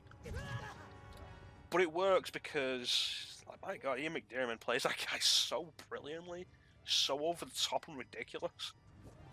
And also, like, Machiavellian schemer and all of that. It works. But bringing Palpatine back is... I would say bringing Palpatine back for Episode 9 is basically admission that Episode 8 messed up. And you know if they bring Palpatine back in Episode 9, if they actually do it,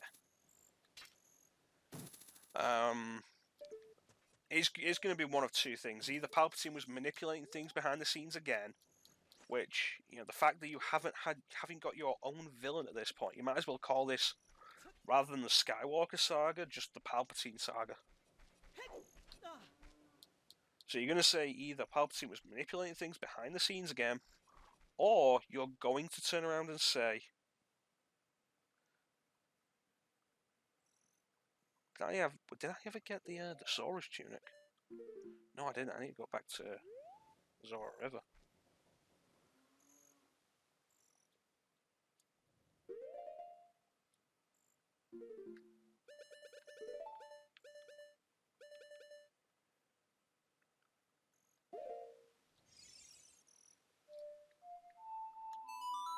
Alright, what was I saying? Yeah.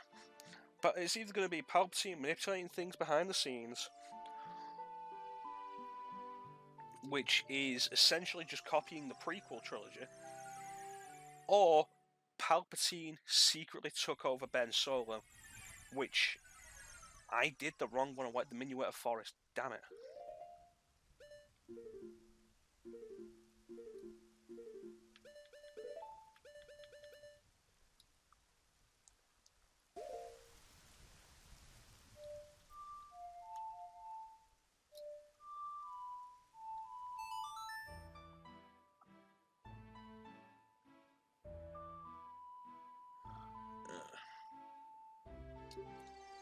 But it's either Palpatine manipulating things behind the scenes is ripping off, just essentially you copying what they did with the prequel trilogy, or Palpatine taking over Ben Solo at some point.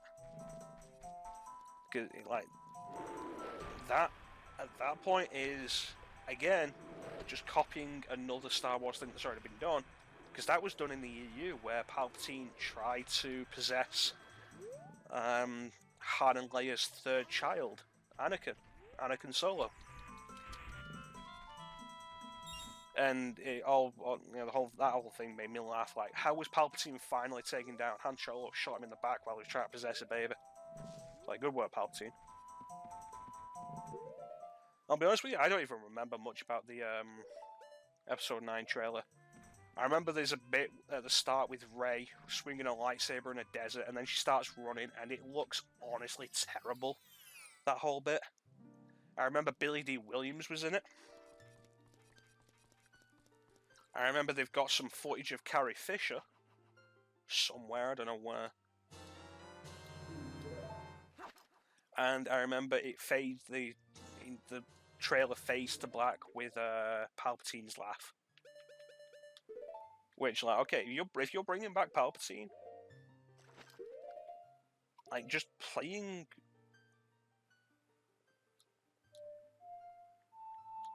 There we go.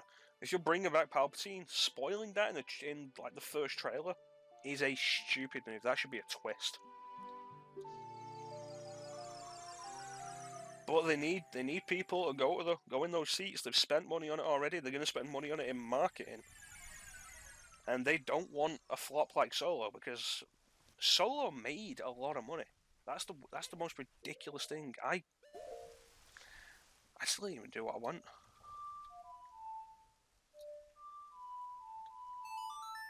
I didn't go there for the fairies. I went there to go to Zora River because it's the fastest way. I'm getting distracted. But yeah, like, Solo made a lot of money. Solo made plenty of money. The problem was Solo cost too much to make. And it's a problem we've seen in the video game industry for a long time. Games selling so much, but still being considered to have not sold enough because they've spent that much money on them. Like the Tomb Raider reboot.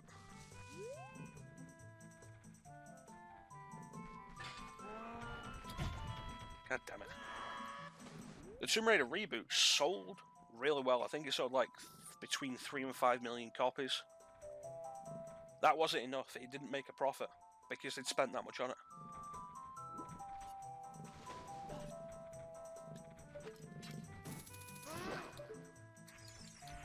And apparently, like, the game didn't start making money until the definitive edition came out. And it's something we've been seeing in the game industry for a long time, and it's something I can see us seeing more of in the movie industry.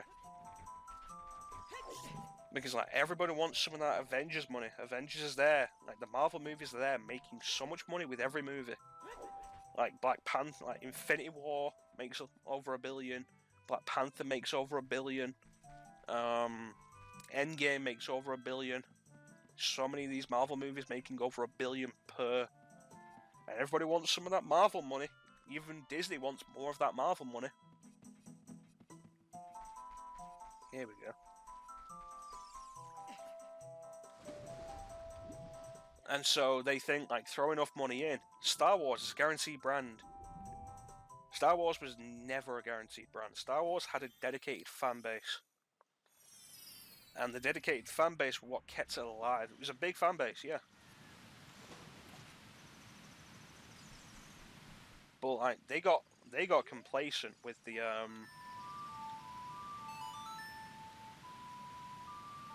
They got complacent with Episode 7. Episode 7 came along and sold hugely. Well, you say it's the lowest grossing film, but, like, you have to consider, like, Episode 1 sold loads because back on the Star Wars train. I think Episode 1 is still, like, the best, like, the most profitable. Like, I'm pretty sure Episode 1 is still like the best-selling Star Wars movie. I didn't melt this guy, did I?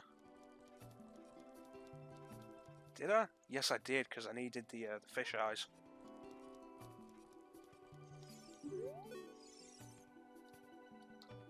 Alright, there we go. I just didn't talk to him.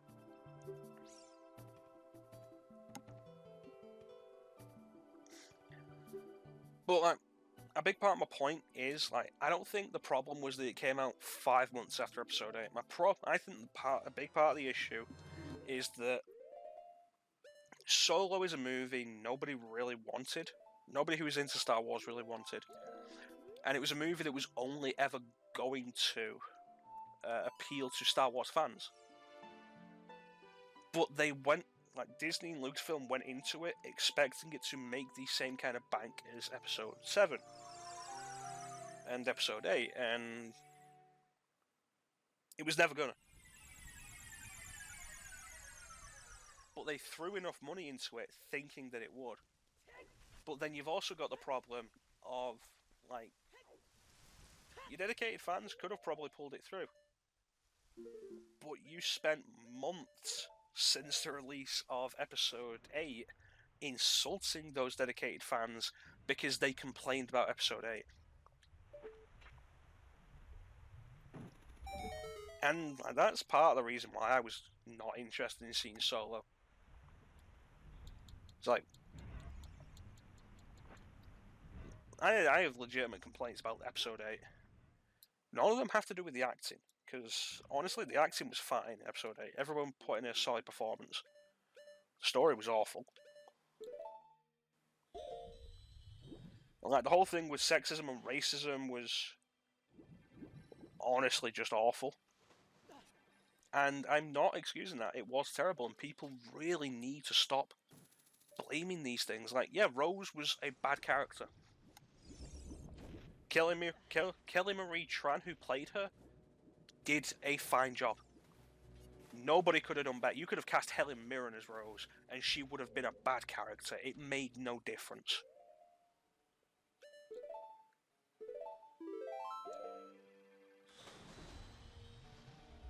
And, like, the complaints about Rey, and it's like, yeah, Rey, with Episode 8, straight up became Mary Sue. There's no arguing that.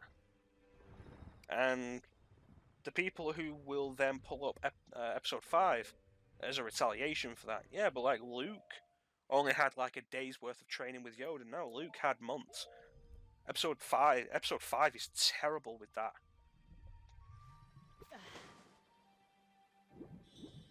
That is also a fair point. The numerous reshoots, the director changing so many times.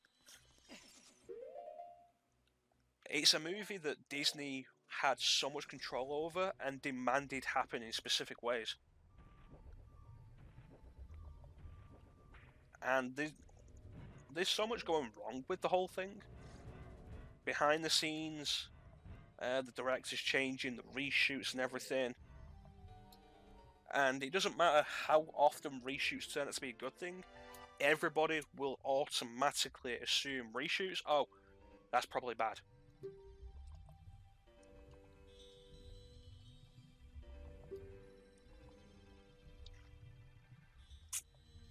And there's reasons for that.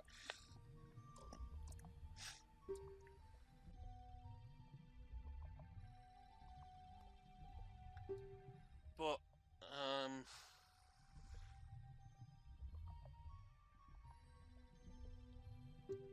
yeah, that was honestly one of my biggest complaints with the entire thing. Like, people compare Rey with Luke in Episode 5. Like, Luke only had a day of training. No. The problem Episode 5 has is it doesn't tell time that well. But Episode 5 takes place over several months. The Millennium Falcon doesn't go from Hoth to Bespin in like a week. It takes a while because they're going by the standard power and not by hyperspace, because the hyperdrive's busted.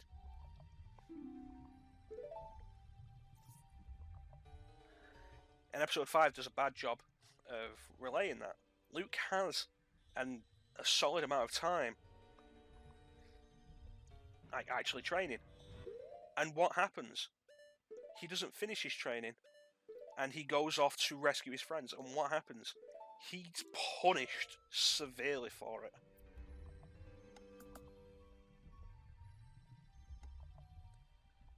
He's lured into a trap. Vader was ready for him, and the only reason Luke puts up any kind of fight is because Vader is toying with him. The minute Luke gets one good hit on Vader, Vader stops messing around and dominates that entire fight. Meanwhile, Rey has, because one of the biggest problems Episode 8 has in terms of its story is it gives us a timeline.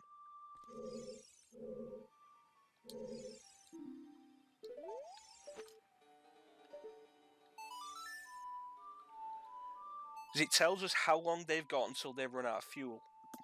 And that's before we're introduced to Rey in that movie. So, I think they have like 24 hours or 18 hours. They don't have long. It's certainly under like 3 days. And Rey gets like 2 lessons.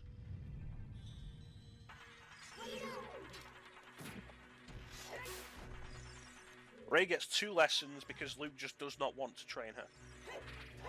And neither of those lessons involve her doing anything. It's like, oh yeah, show me what you can do with the Force. And then Luke's like, well, no, that's too much for me. And that's it. And yeah, in Episode 6, Vader held back in the fight, you're right. But Luke was also better. Like, you can't underestimate that Luke had finished his training at that point. He was better. And Vader did hold back in that fight. And there's also the important thing to consider at that point. When Luke actually starts fighting Vader properly, in that fight, he is angry and drawing on the dark side. And that's a big part of that whole idea.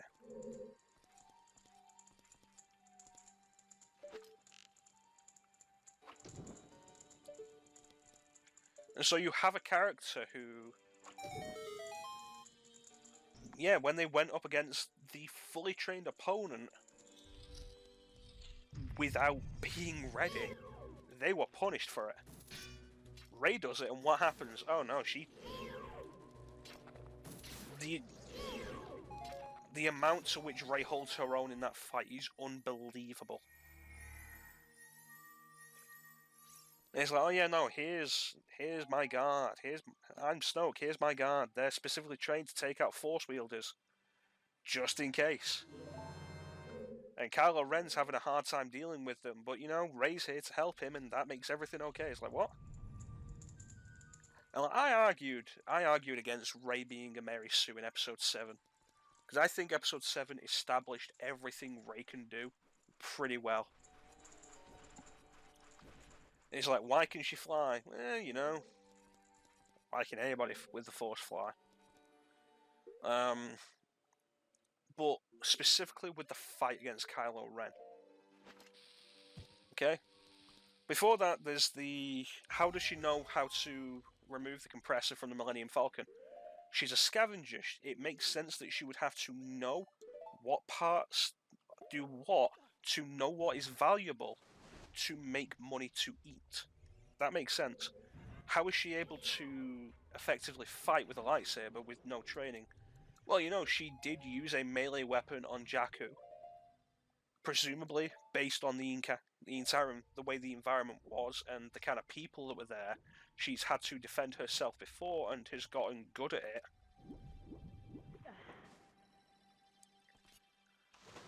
And after that, it's like, oh, well, how was she able to hold her own against Kylo Ren? It's like, you know, Kylo Ren at that point was not at his best, and that's an important thing to consider. Like I said, I think Episode 7 does a good job of explaining everything of why Rey is able to fight Kylo Ren at that point. He's injured because Chewbacca shot him with the bowcaster. I don't think I'm getting anything from here. I've probably gone the wrong way. He's injured because Chewie shot him with the bowcaster, and that injury is very clearly affecting him during the fight. and also he's emotionally distraught because he's just murdered his father.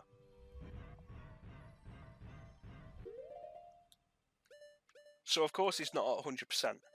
Both physically and mentally, he's not 100%. And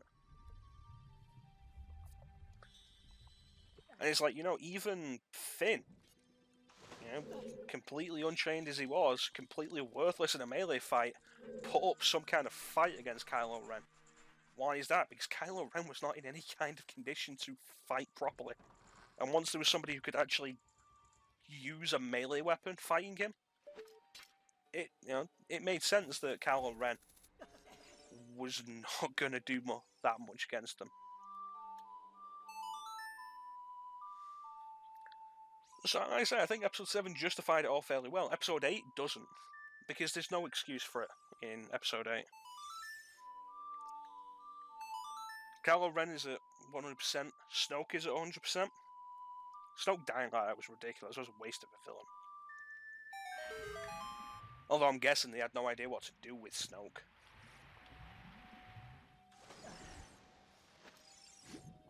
But then again, the whole... God, what was it? The guard that was supposed to be capable of taking out Force users and were giving Kylo Ren, at his best, trouble. And Rey can deal with them. Like, yeah, no, Rey being here against these guys who are trained to take down Force wielders. And here is this untrained Force user. And it shouldn't really make a difference. And that's when I think she became a Mary Sue. And I think J.J. Abrams coming back for episode... Oh God, you can't use the sword underwater. I think J.J. Abrams coming back for episode 9. I think the first shot of the trailer for episode 9 being Rey doing some kind of training in the desert is meant to assuage some of that at least.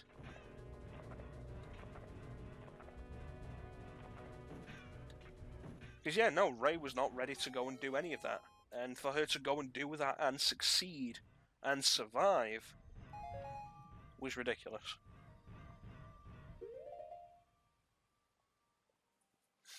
Yeah, the Knights of Ren were very clearly forgotten. It's the biggest problem with Episode 8. As a movie, as its own movie, it takes everything that was established in Episode 7 and gives it the middle finger.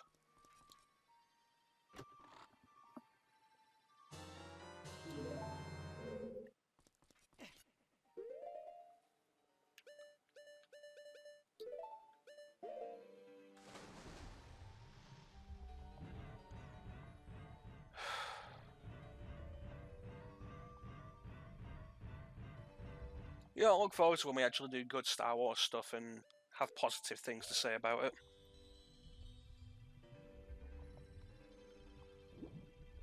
There was a time when I liked Star Wars. And the new stuff can be as bad as it wants, it's not going to change my opinion on the old stuff.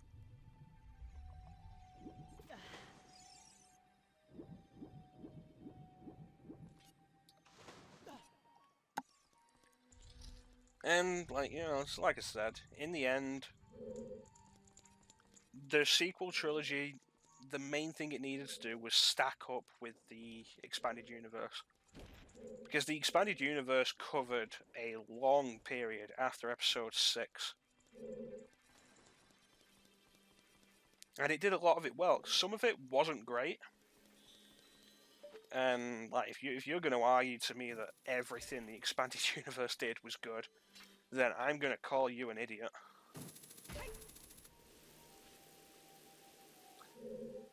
But, you know, a lot of what the expanded universe did was good.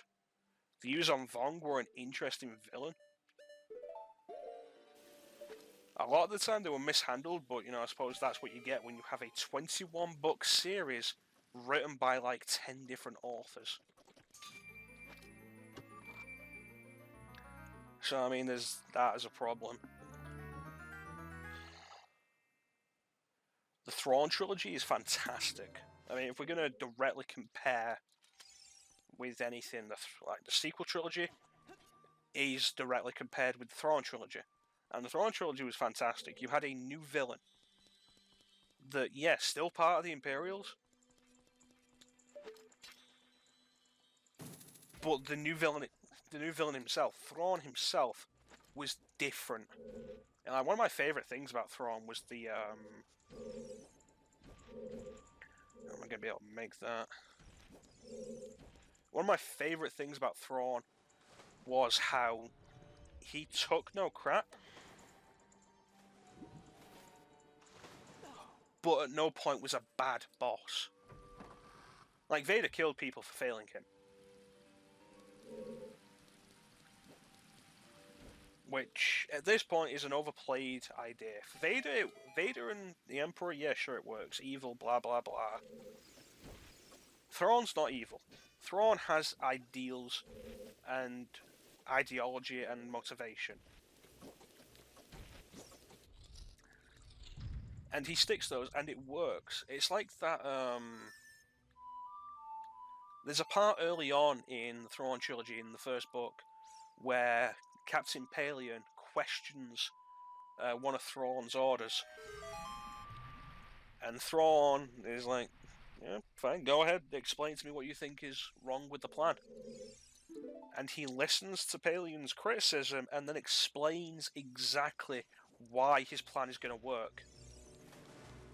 And that was brilliant. It was a brilliant change from the kind of thing we usually see. I feel like I've missed something. I have. I know exactly what I've missed. It's that one stupid thing that I always miss.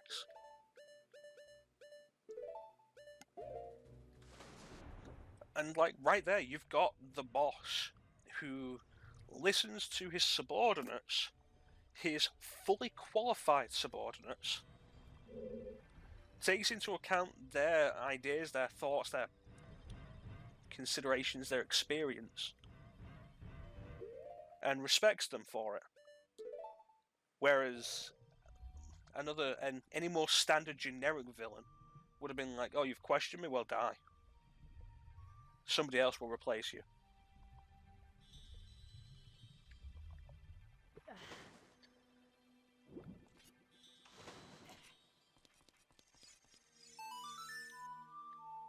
And you're right, Thrawn did almost defeat the New Republic, and the only reason he didn't was because of one thing he could not possibly have foreseen. That the Noghri would know that Leia was Vader's daughter and would hold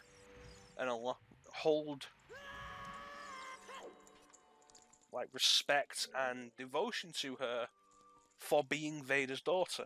Because I don't think Thrawn knew that Leia was Vader's daughter. Because how could he? Yeah, I went down here and this didn't lead anywhere, did it?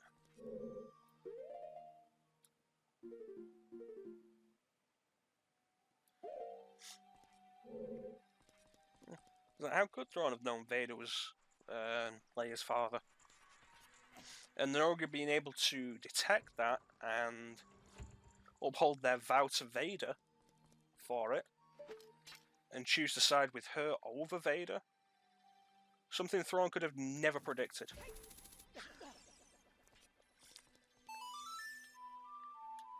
And in the end, you end up with your main villain defeated, not because they're weak or they made any mistakes, but because of knowledge they could not have possibly known.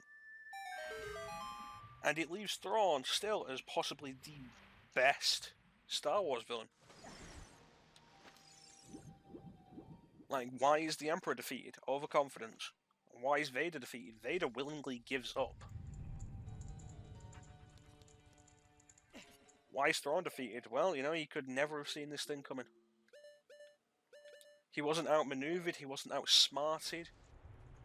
He just didn't have all the information. And he didn't know that.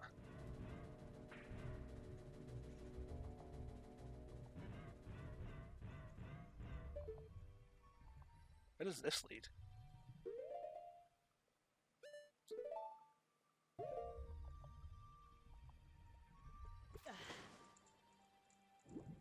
The problem I have with the water temple is remembering how much actually requires the the long shot.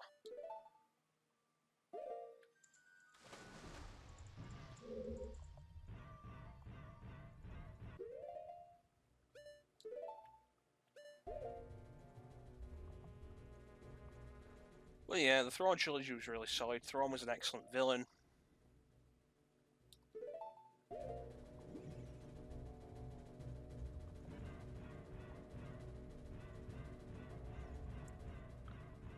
There we go, that's what I'm after. And after that, the Yuuzhan Vong were interesting and different. They weren't the Empire again. So, you know, there was that. And then there was Darth Caedus, who... I don't want to spoil who Darth Caedus was, just in case anybody who ever watches this hasn't read through Legacy of the Force. The Darth Bane trilogy is a fantastic read.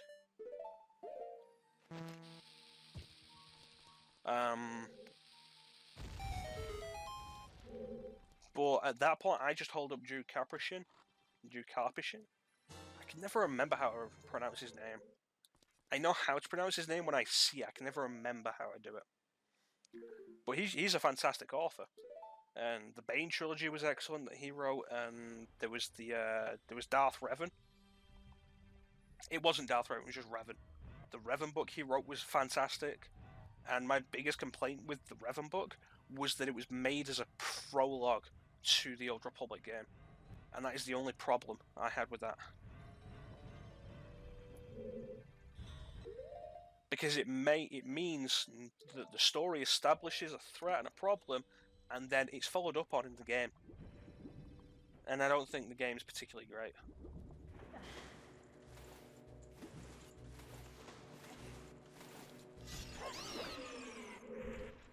Need the long shot for that. And I'm pretty sure I need another key. Let me check the map.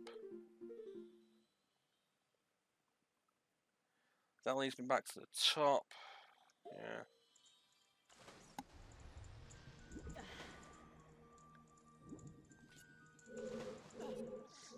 But yeah, 3 authors. Like, the problem with reading any of the Star Wars books is there's a lot of bad stuff. There's a lot of great stuff. There's a lot of bad stuff.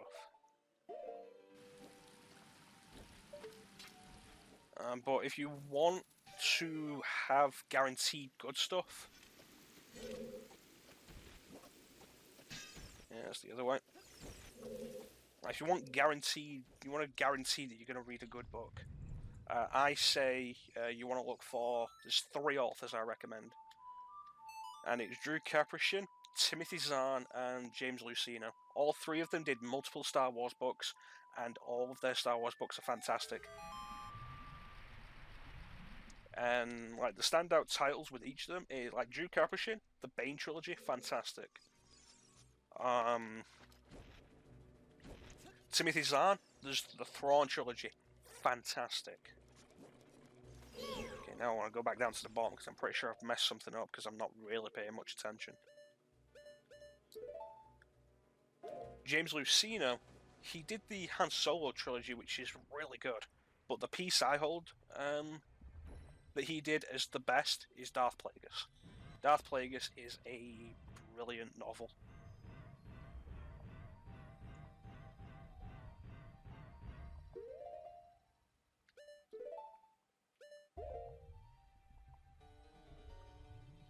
And, you know, some of the new books could be good. I've not read any of them at this point. Some of the books in the new canon. And I don't feel motivated to, because I went through so much with the old canon. There was so much there was so much read. I didn't press down. See, this is my problem with the analog stick replacing buttons. It's not as precise. But yeah, like the old EU, there was so much there was so much went through, and all of it was a single cohesive narrative. There were problems, and there was miscommunication, and there was a lot of stuff wrong with it, but there were big events that you knew. And you could always have as a reference point. and I want to go back through there is where I want to go. With the new books, I don't want to go through all that again. Why did I know so much about the old EU? Because I've been reading it since I was a teenager. It wasn't all an all-at-once thing. It was piece by piece. And with the new EU, it's start again from scratch, and I don't want to go into something like that again. It's a lot of time, it's a lot of effort.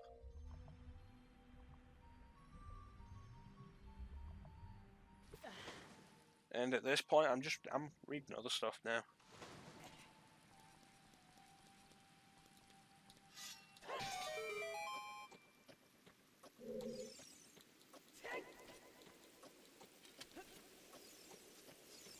That was a load of crap.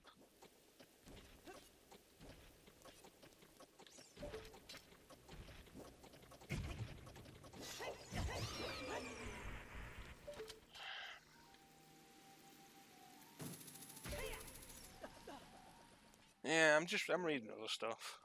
I mean, thank God for audiobooks, because I don't read anywhere near as much as I used to.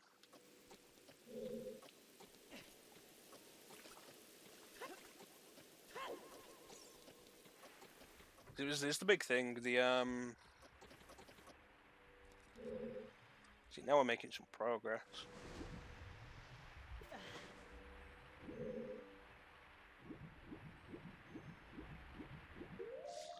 It's the big thing, I love reading, I love books. I don't have the time to just sit down and read a book anymore.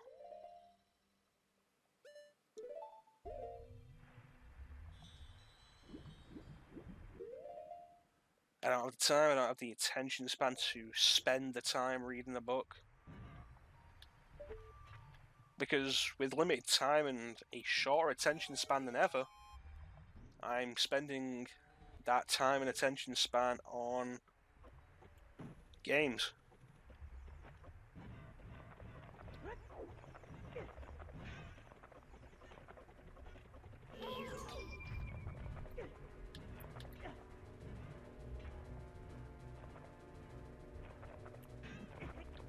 God damn it.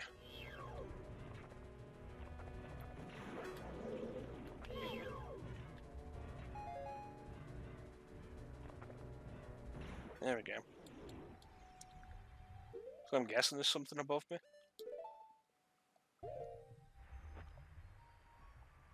There we go. Yeah, I know what you mean. I heard the Thrawn book wasn't that great. Which is kind of sad, because they got Timothy Zahn back to do Thrawn again. And it's kind of sad that his newer work just isn't as good. I mean, it wouldn't surprise me if Disney is exerting a greater amount of control over the entire thing than Lucas did. Because the thing when Lucas was in charge was he had final say on everything. But a lot of stuff he just let go. He didn't pay attention to a lot of stuff. But my guess is that Disney is like very controlling of the entire thing now, which is not necessarily a good thing.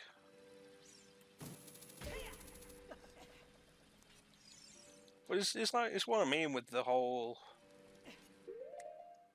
The old EU's gone. It was everything we knew with Star Wars for so long. And it was a very common thing for the old EU to reference other expanded universe stuff. It felt like a connected universe, which was really great.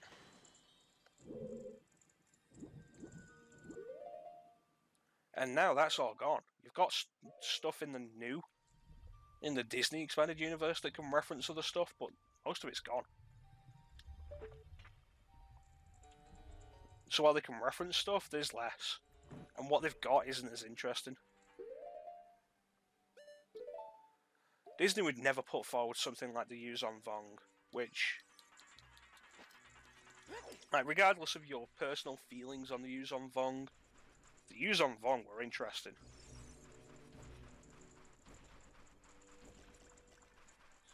Is it this way?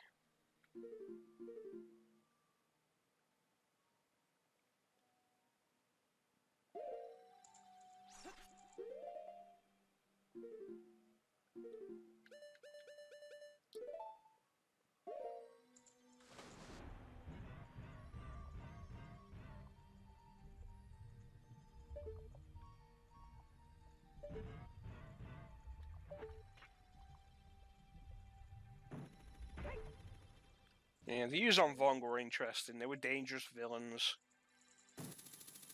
They gave a damn good reason why they were dangerous. They established them as a threat. They were different. They weren't just the Empire again.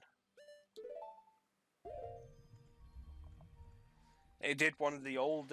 They basically They basically forced one of the oldest tropes in the book. The enemy of my enemy is my friend, which was a really cool thing. It's how the Imperial Remnant was finally dealt with. The New Republic had to team up with the Remnant to deal with the Yuzon Vong.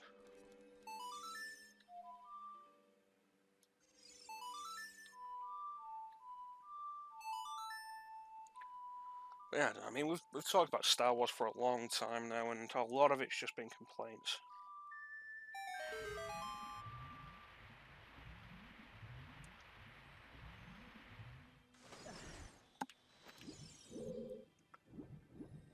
Yeah, like, audiobooks have been great for me. Like I say, the time and attention span just isn't there anymore for books.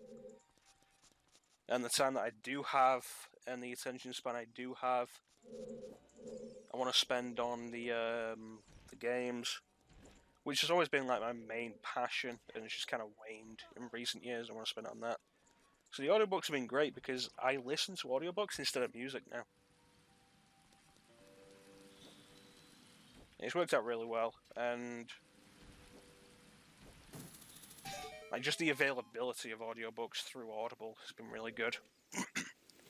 Like, the price of audiobooks isn't great.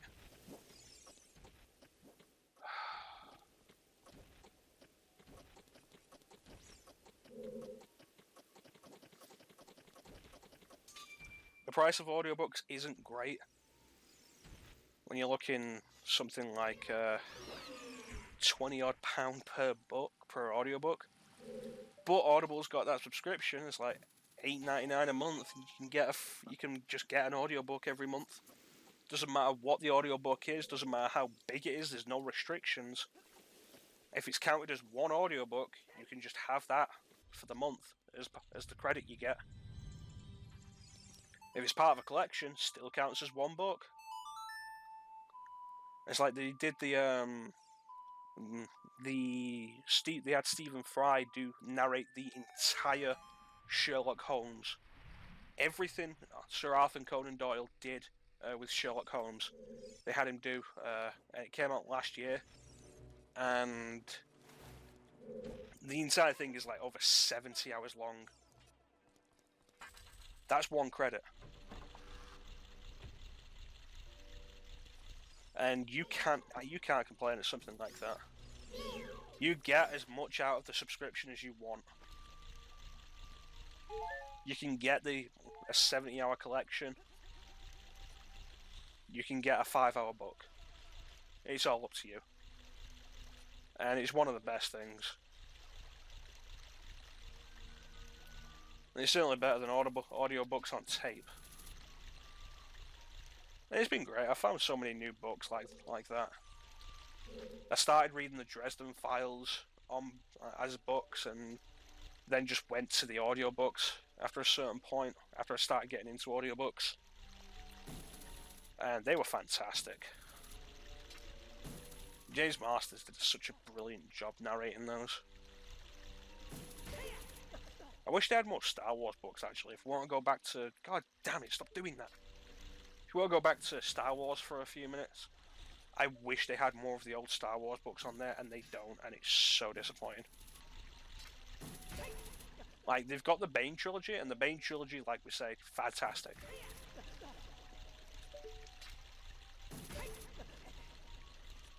There we go.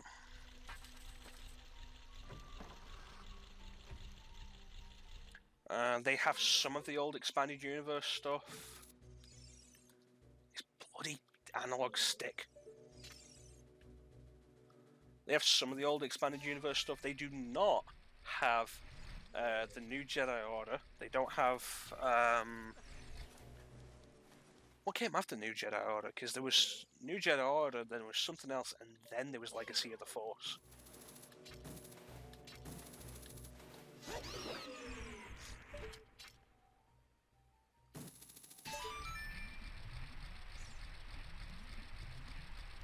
But like they don't have those, and the few that they do have are the abridged versions. So you've got these full books cut down to like 3 hours. He's like,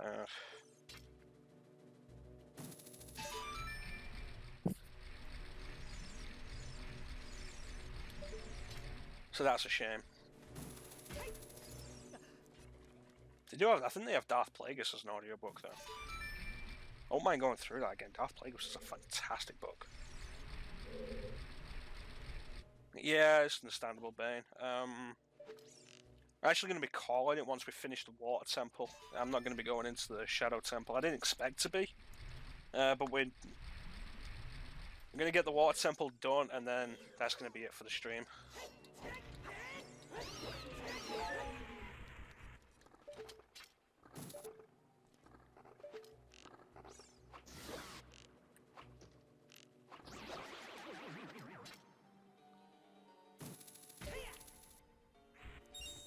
Alright.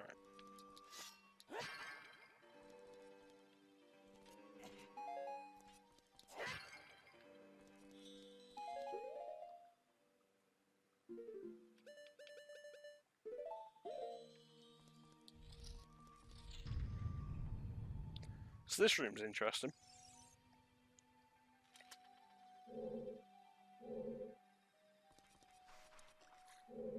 Seems like it goes on forever. It doesn't, but you know, it seems like it. An island with a dead tree, this just doesn't fit.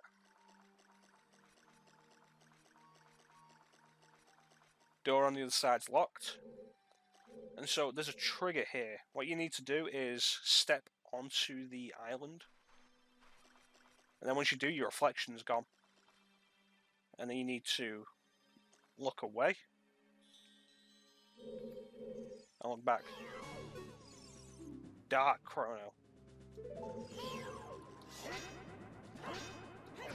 And Dark Chrono can be really tricky. He'll reflect a lot of your moves, he can be a real problem. The Biggoron Sword or the Giant's Knife do really trivialize him because he has no idea how to deal with them. So, what I was doing was the thrust. You we're doing the 64 version, you Z-target, press forward and attack, and you do a thrust. If you do it with the Master Sword, he'll jump on top of the Master Sword.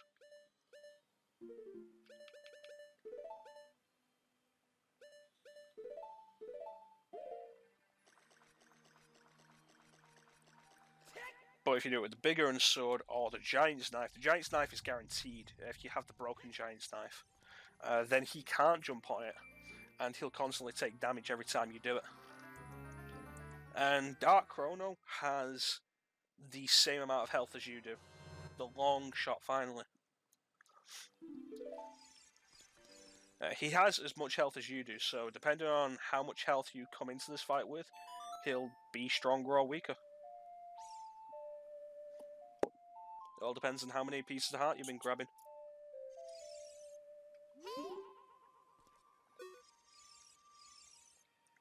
Won't do it while I'm stood on a damn thing.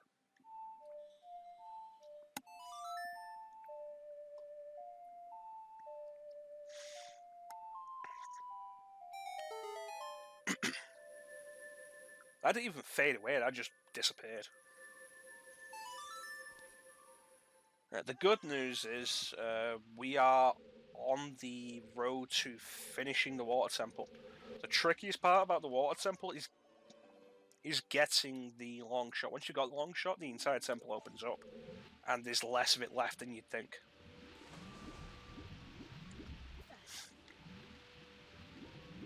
So I'd say like another 10 minutes here, and we should be done. And we got through the Dark Chrono fight really quickly. That was good. I'm happy with that.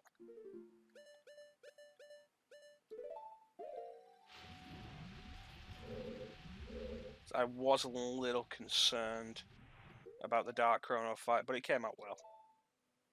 Now I need to make sure I can do this.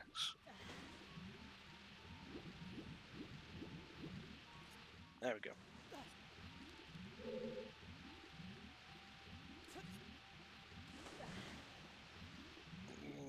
Come on. There we go. I'm sure it used to be harder on the 64. But maybe they changed it in one of the revisions. Oh, I appreciate that, Bane. Yeah, like I say, the Water Temple is confusing pretty much up until you get the long shot. The trouble is getting the long shot. Here we are. But now that we've got it, it's straight sailing. We can go the places we couldn't get to before with the long shot. And we'll be in and out really quick. And then when we come back to Ocarina, with any luck, do the Spirit Temple and the Shadow Temple. But the Shadow Temple requires the bottom of the well, so we have to do the bottom of the well. Then the Shadow Temple.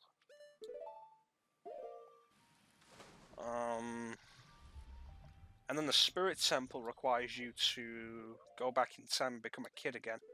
You have to do the first half as a kid and then the second half as an adult. Shouldn't be overly long, but I'm not entirely sure whether or not I'll be able to finish it in one go next session.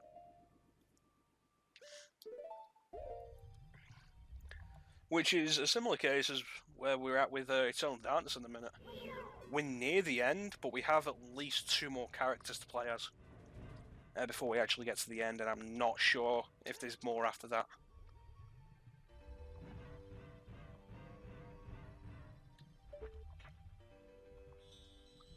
Am I going to have to lower the water for this? Pretty sure. Oh no, I don't. The water's fine here. Alright.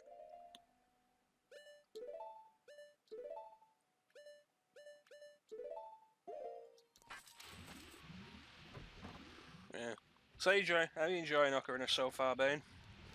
I know you said you played it before, but you haven't played it much. You beat it on 3DS and that's it. Get into this one.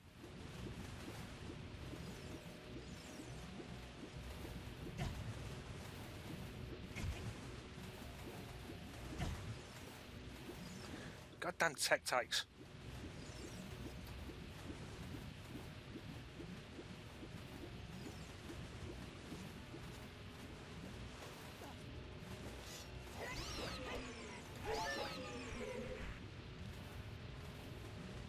Yeah, I can't bother dealing with you all.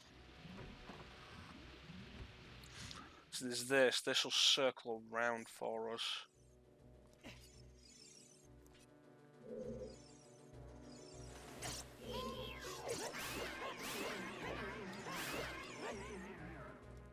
I want to blow this up.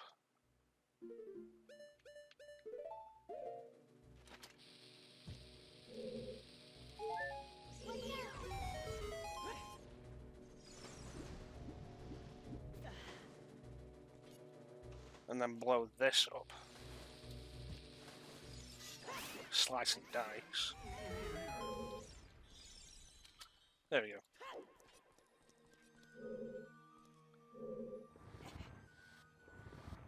It's okay.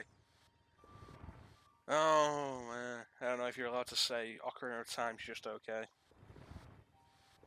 Yeah, I mean, I enjoy Ocarina of Time. I have a lot of history with the game. Spent a lot of time with it on the 64. But you know, that's just kind of the thing of having a 64 and Ocarina of Time and not that many other games. But you know, I mean, big part of that was had Link to the Past on Super Nintendo. So had Link to the Past on the Super Nintendo, loved Link to the Past on the Super Nintendo, which essentially meant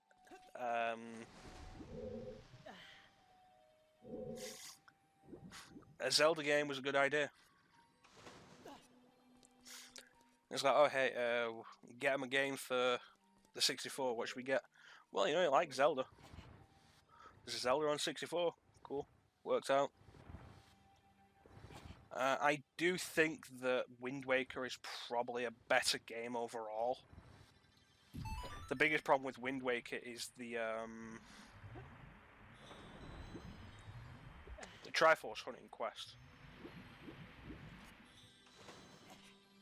But overall, I think it plays a lot better in a lot of ways. They improved and expanded on the combat. They did more with a lot of the idea. The music in Wind Waker is fantastic. It's probably my favourite soundtrack.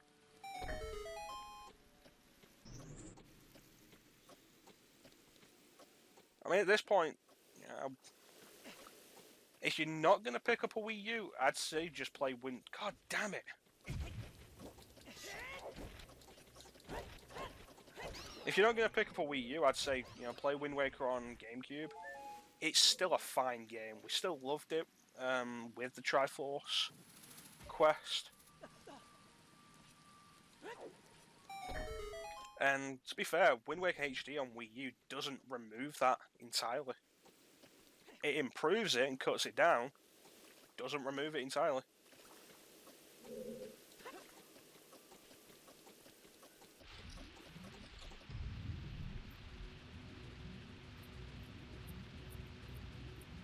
The 3DS, particularly the 3DS, the new 3DS or the 2DS XL like you've got, is one of the best ways to play Zelda. Because thanks to the Virtual Console and the games that are just available on the system, you are able to play, I think, it has the most Zelda games of any system. Because you can play Zelda 1, Zelda 2, you can play Link to the Past, you can play Link's Awakening, you can play Oracle of Ages, Oracle of Seasons. There we go. You can play the games that were actually made for 3DS. You can do Link Between Worlds. I don't have a key. I don't have a key. Where the hell there was a key?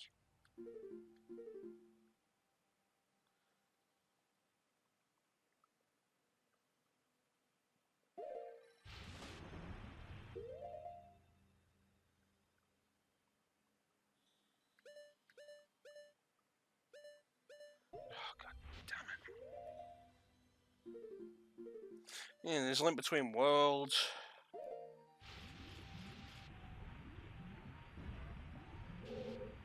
It's Ocarina 3D, which, like I say, is potentially the best way to play the game.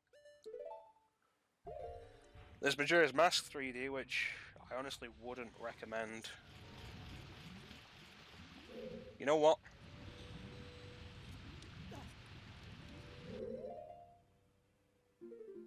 Not going through all of that crap again.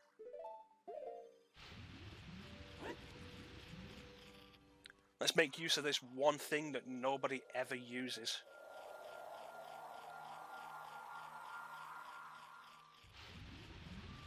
So this is Farore's Wind. It is essentially a return point. If I cast it again, I will return here. Which means once I go and get the key that I am missing, and I know exactly where that damn key is, we can just warp right back there. I swear Farore's Wind was made for this dungeon. Yeah. I do think the new 3DS, and by association the 2DS XL, the new 2DS XL, is probably one of the best systems for Zelda because it has access to more Zelda games than any other. even taking out Majora's Mask 3D, which I do think is not the way you should play that game, it is still really, really good.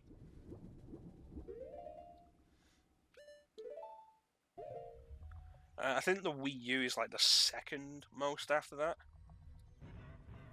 Because you get Zelda 1, 2, Link to the Past, Ocarina, Majora's Mask. You can do Skyward Sword, you can do Wind Waker and Twilight Princess. Oh, and you can do Breath of the Wild as well. They might be tied. I honestly was not counting. If you're after 3D Zelda games, the Wii U, because you can do all of the 3D Zelda games. But if you're after Zelda games just in general, Wii U or 3DS.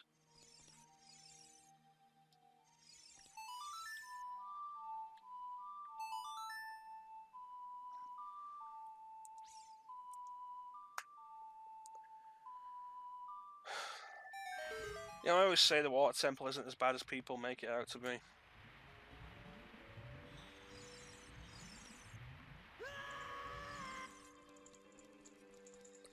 Look forward to the Great Bay Temple in Majora's Mask.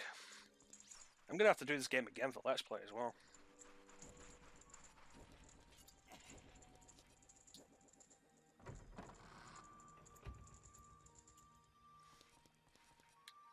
Okay, alright.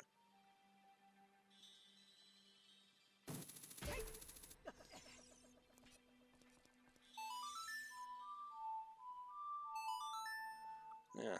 The Sonic's a weird one for me, though. I've probably mentioned it in the Sonic playthrough. I first played Sonic through the Sonic Jam Collection when we had a Sega Saturn for a short while, and I'm pretty sure the reason we had it was we were borrowing it while the Super Nintendo was broken. Borrowing it from someone. I feel like that doesn't make sense, and I might be wrong, but I'm sure that's what it was. Okay, was it this way?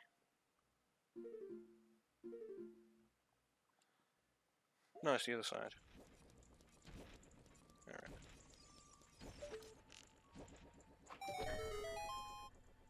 Yeah, so, borrowed a Sega Saturn, got 2 games with it, got a football game and Sonic Jam. Yeah, I remember I did say this during the Sonic playthrough. I'm pretty sure I said this during... It was either Starlight Zone or Scrap Brain Zone.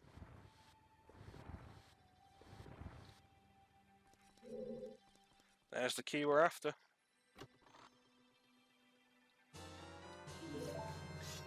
And like that's how I played the first 3, 4. If you want to call Sonic and Knuckles the 4th game, which I wouldn't. I'd say it's like the second part of 3. And then after that, I didn't actually have my own Sonic game because like we only had the Saturn for a short time. And I didn't have my own Sonic game until Sonic Heroes. Getting sick of that happening. So while Sonic Heroes is a game with plenty of problems, it's the Sonic game I have nostalgia for.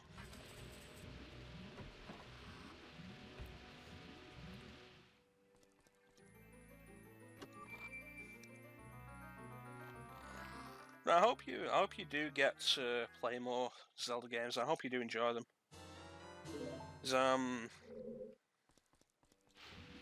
Now we can go for the boss.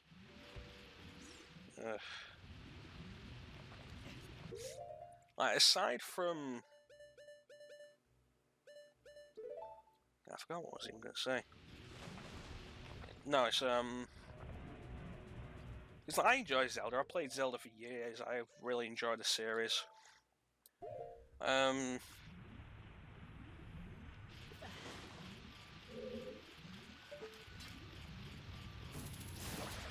had the opportunity to play most of them. Fairly close to release. Most of the 3D ones. would I say? Yeah, close enough. There's, I played Ocarina while I was still in primary school. I played Majora's Mask while I was still in primary school. Ocarina was 98, Majora's Mask I think was 2000.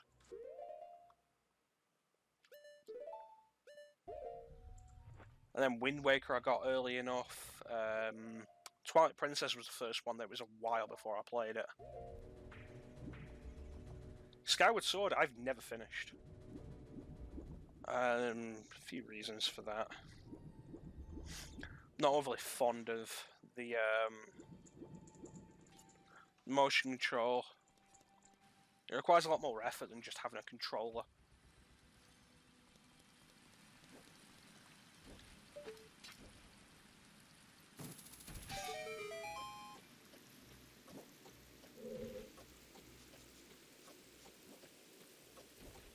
There we go.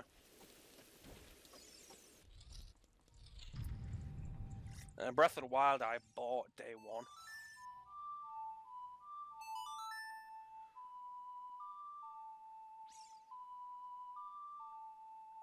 That's all the 3D Zelda games. And, like, if you don't get around to it yourself, Bane, anytime soon, I'm definitely going to be going through the 3D Zeldas myself. The 2D Zeldas, aside from Link to the Past, I don't have history much of them. It is a real shame, honestly, that I didn't have Link's Awakening or either of the Oracle games as a kid. Because I would have loved them. Oh, I have full fairies, alright. And at this point, I've just not finished them. So I'm not sure if I'm going to go through them on a stream or just do them for the Let's Play channel at some point. I'm gonna play them at some point because I do want to beat them.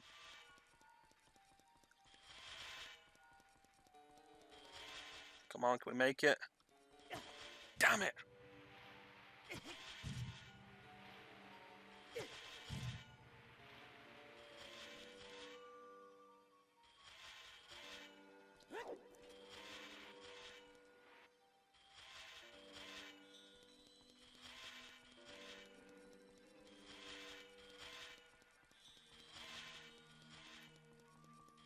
There we go.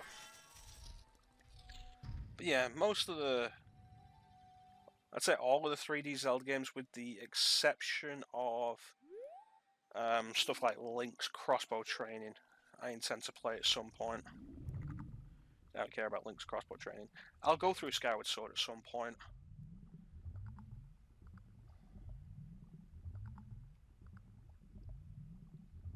Well, I do hope you spend more time with the 3D Zeldas. If you pick up Majora's Mask for 3DS, I hope you enjoy it. And you might enjoy it more than I do. My biggest problem with Majora's Mask 3D was that they changed a bunch of stuff, and I think the changes were bad. But since you've never played Majora's Mask, since you've not played the original Majora's Mask, you probably have less of an issue with it than I will. Right, let's get this damn thing done.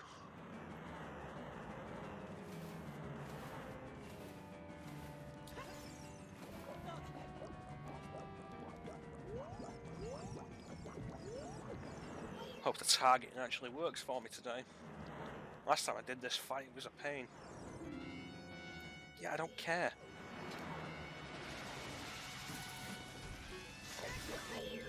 Thankfully, I got the big Goron sword, so this will go faster.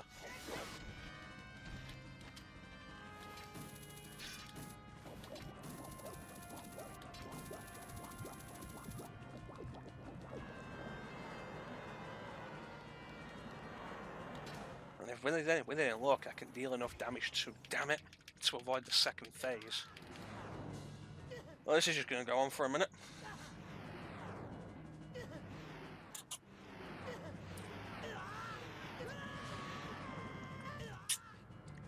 Well, at least it didn't land in the water.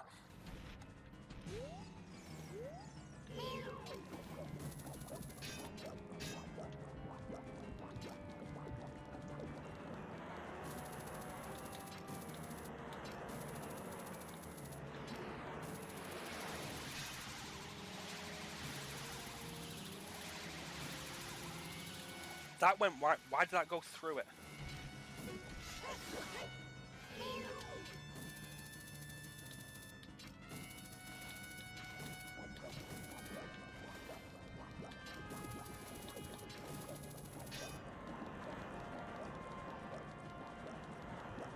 Come on, come on.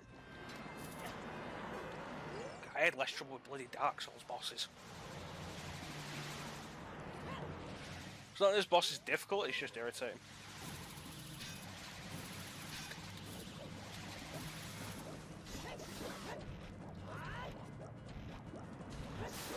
Part of the reason is getting that thing vulnerable. The other part of the reason is that if one of the tentacles grabs you, there's nothing you can do until it's done. But that's it, that's Morpher done, that's the water temple done.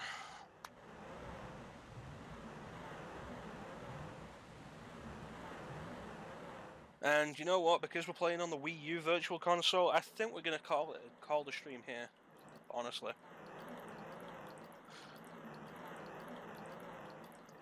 Thank you, Virtual Console, for having suspension points and the restore points.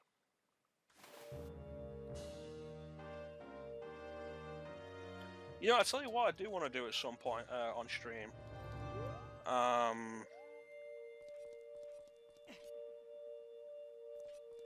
Where are you? There you are. I'll tell you what I do want to do at some point on stream. I want to do a Link to the Past randomizer run, and I also want to do Link to the Past mod ROM hack called Parallel Worlds. If you've never seen it, it looks really good. There's a lot of extensive stuff with it. You can call that there.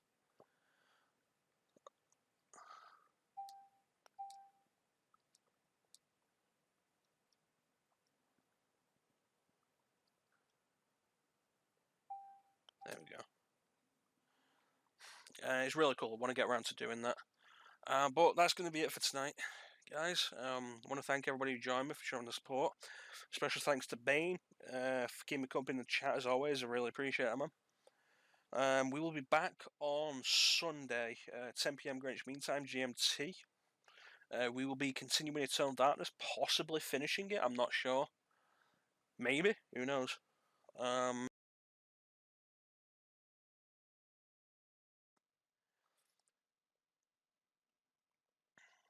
say big thanks to everybody who joined me.